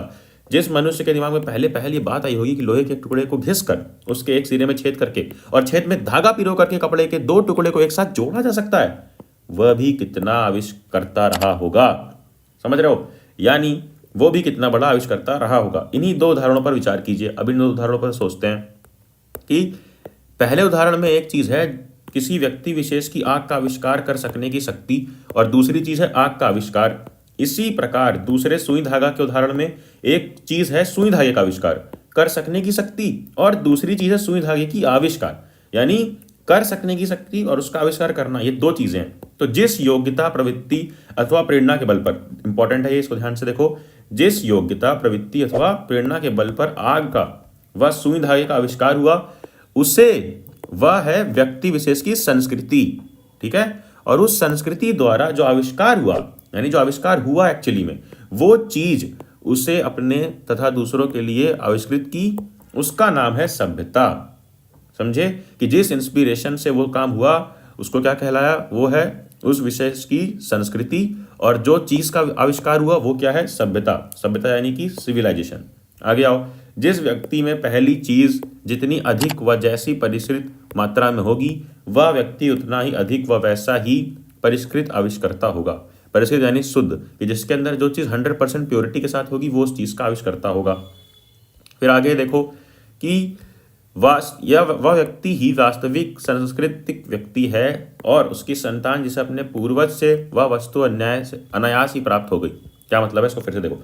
एक संस्कृत व्यक्ति किसी नई चीज की खोज करता है, ठीक है, किंतु उसकी संतान उसको अचानक ही वैसे ही मिल जाती है, अनायास, यानी कि बिना किसी मेहनत के मिल जाती है, तो वह अपने पूर्वज की भांति सभ्य भले हो सकता है, सभ्य भले हो सकता है, सिविलाइज्ड भले हो सकता है, बट संस्कृत नहीं कहला सकता। ठीक है। उसी तरीके यहाँ पे न्यूटन के किसका गुरुत्वाकर्षण यानी ग्रेविटेशन का एग्जाम्पल दिया हुआ है कि कैसे न्यूटन ने ग्रेविटेशन को ढूंढा। पर क्या होगा कि आने वाले विद्यार्थी जो न्यूटन की अपेक्षा अधिक सभ्य भले ही बन जाएं, अधिक सिविलाइज्ड बन जाएं, मॉडर्न बन जाएं, बट वो न्यूटन जितना संस्कृत नहीं बन सकते। अब ये देखो, आग के आविष्कार में कदाचित पेट की ज्वाला की प्रेरणा एक कारण रही कि पेट की ज्वाला यानी कि भूख थी तभी तो एक प्रेरणा थी। जब भूख लगी थी, बोलते हैं ना आवश्यकता ही आविष्कार की जननी है, जब भूख लगी थी तभी वो आविष्कार हुआ। सुई धागा के आविष्कार में शायद शीतोष्णा यानी कि ठंड वंड से बचने के लिए शरीर पे कपड़ा चाहिए हो, उसके लिए वो प्रेरणा रही हो। लेकिन आज के समय पे जब खुले आसमान के नीचे जब कोई सोता है तो उसको केवल नींद नहीं आती, क्योंकि वह यह जानने के लिए परेशान है कि आखिर ये मोती भरा थाल क्या है। मोती भरा थाल का मतलब कि पूरे स्काई में ढेर ढेर डॉट डॉट तारे ये क्या है, यानी जो लोग इंटरेस्टेड होते हैं उसमें। तो पेट भरने और तन ढकने की इच्छा मनुष्य की संस्कृति की जननी नहीं है। पेट भरा और तन ढका होने पर भी ऐसा मानव जो वास्तव में संस्कृत है निठल्ला नहीं बैठ सकता। हमारी सभ्यता का एक बड़ा अंश है हमें संस्कृत आदमियों से ही मिला है। मतलब यहाँ पे ये कहा जा रहा है कि ये नहीं कि पेट भर गया और तन ढक गया तो मतलब खत्म संस्कृति हो गया, खत्म संस्कृति जननी बस उतनी है। नहीं, जो लोग नॉर्मल लाइफ में भी, आज के भी लाइफ में जो लोग इंटरेस्टेड रहते हैं कि अलग अलग चीज़ों में, जैसे कोई ऊपर एस्ट्रोनॉट वगैरह जैसा इंटरेस्ट होता है कि यार ऊपर देखता है आसमान में तारों में, कोई जीव जंतुओं में इंटरेस्टेड रहता है, साइंटिस्ट बनना चाहता है, तो वो सब लोग बहुत इंपॉर्टेंट हैं। और ऐसे लोगों को क्या कहा गया, मनीषी, कि रात को देखो लिखा गया, रात को तारों को देखकर ना सो सकने वाला मनीषी हमारे आज के ज्ञान का ऐसा ही प्रथम पुरुष करता है। यानी मनीषी मतलब विद्वान लोग। आगे देखो क्या लिखा है, भौतिक प्रेरणा ज्ञानेप्सा, क्या ये दोनों ही मानव संस्कृति के माता पिता हैं? क्या क्या? भौतिक प्रेरणा और ज्ञानेप्सी। दूसरे के मुंह में कौर डालने के लिए जो अपने मुंह का कौर छोड़ देता है उसको यह बात क्यों और कैसे सूझी होगी। फॉर एग्जाम्पल, रोगी बच्चा सर्दियों, रोगी बच्चे को सारी रात गोद में माँ लिए जो माता बैठे रहती है वह आखिर ऐसा क्यों करती है। उसी तरह जैसे कई लोग होते हैं ना जो दूसरे के लिए अपनी लाइफ वो कर देते हैं, उनके बारे में आगे लिखा गया है। जैसे सुनते हैं कि रूस का भाग्य विधाता लेनिन अपनी डेस्क में रखे हुए डबल रोटी के सूखे टुकड़े स्वयं ना खाकर दूसरों को खिला देता था। उसी तरह कार्ल मार्क्स थे जो अपना सारा जीवन दुख में बिता दिए मजदूरों की खुशी के लिए। फिर सिद्धार्थ यानी गौतम बुद्ध का उदाहरण दिया गया है। फिर नीचे आओ, हमारी समझ में ये क्या लिखा है, हमारी समझ में संस्कृति की जो योग्यता आग व सुई धागे का आविष्कार कराती है वह भी संस्कृति है, जो योग्यता तारों की जानकारी कराती है वह भी है, और जो योग्यता किसी महामानव से सर्वस्व त्याग कराती है वह भी संस्कृति है। महामानव जैसे पूर्व सिद्धार्थ यानी कि गौतम बुद्ध। और पढ़ो, और सभ्यता क्या है, ये तो संस्कृति समझ गए हम। सभ्यता क्या है, संस्कृति में ये डेफिनेशन लिखना अगर लिखने को आएगा, सभ्यता के बारे में क्या लिखोगे, सभ्यता है संस्कृति का परिणाम, उसका रिजल्ट, आउटकम, हमारे खाने पाने का तरीका, हमारे ओढ़ने पहनने का तरीका, कि जब एक आविष्कार हो जाता है तो कैसे लाइफ इंप्रूव होती है, लाइफस्टाइल, सिविलाइजेशन, वो क्या हो गया, संस्कृति। और जिन साधनों के बल पर वह दिन रात आत्मविनाश में जुटा हुआ है उन्हें हम उसकी सभ्यता समझें या असभ्यता। यानी जिस कारण से मनुष्य अपने ही विनाश में जुटा हुआ है, गलत काम कर रहा है, उसको क्या समझें, सभ्यता समझें या असभ्यता। तो संस्कृति का यदि कल्याण की भावना से नाता टूट जाए तो वह अनसंस्कृति हो जाती है, और ऐसी संस्कृति का अवश्यभावी परिणाम अभ्यस्तता के अतिरिक्त दूसरा क्या होगा। ठीक है, अब ये पढ़ो, संस्कृति के नाम से जिस कूड़े करकट को ढेर का बोध होता है वह ना ही संस्कृति है ना ही रक्षणीय वस्तु। क्षण क्षण परिवर्तन होने वाले संसार में किसी भी चीज को पकड़कर बैठा नहीं जा सकता। मानव ने जब जब प्रज्ञा और मैत्री भाव से किसी एक नए तथ्य का दर्शन किया है तो उसने कोई वस्तु नहीं देखी है जिसकी रक्षा के लिए दलबंदियों की जरूरत हो। ये लाइन इंपॉर्टेंट, आखिरी वाले देखो, मानव संस्कृति एक अविभाज्य वस्तु है, यानी कि उसको अलग नहीं कह सकता, अनडिवाइडेड वस्तु है। क्या, मानव संस्कृति, ह्यूमन सिविलाइजेशन, और उसमें जितना अंश कल्याण का है वह अकल्याणकर की अपेक्षा श्रेष्ठ ही नहीं, स्थायी भी है। यानी जितना अकल्याण यानी कि जो निगेटिव एस्पेक्ट्स हैं मॉडर्निटी के, सिविलाइजेशन के, उससे कहीं ज्यादा श्रेष्ठ, अच्छा और स्थायी, स्टेबल क्या है, उसके कल्याण वाले अंश यानी पॉजिटिव अंश। खत्म होता है ये भी चैप्टर, खत्म हुआ ये वीडियो। आई होप तुम्हें मजा आया होगा। ग्रामर और राइटिंग सेक्शन की वीडियो डली हुई है, जाकर देखना, और हिंदी का पेपर जला करके आना। मुझे तुम्हारे रिएक्शंस चाहिए पेपर के बाद कमेंट सेक्शन में।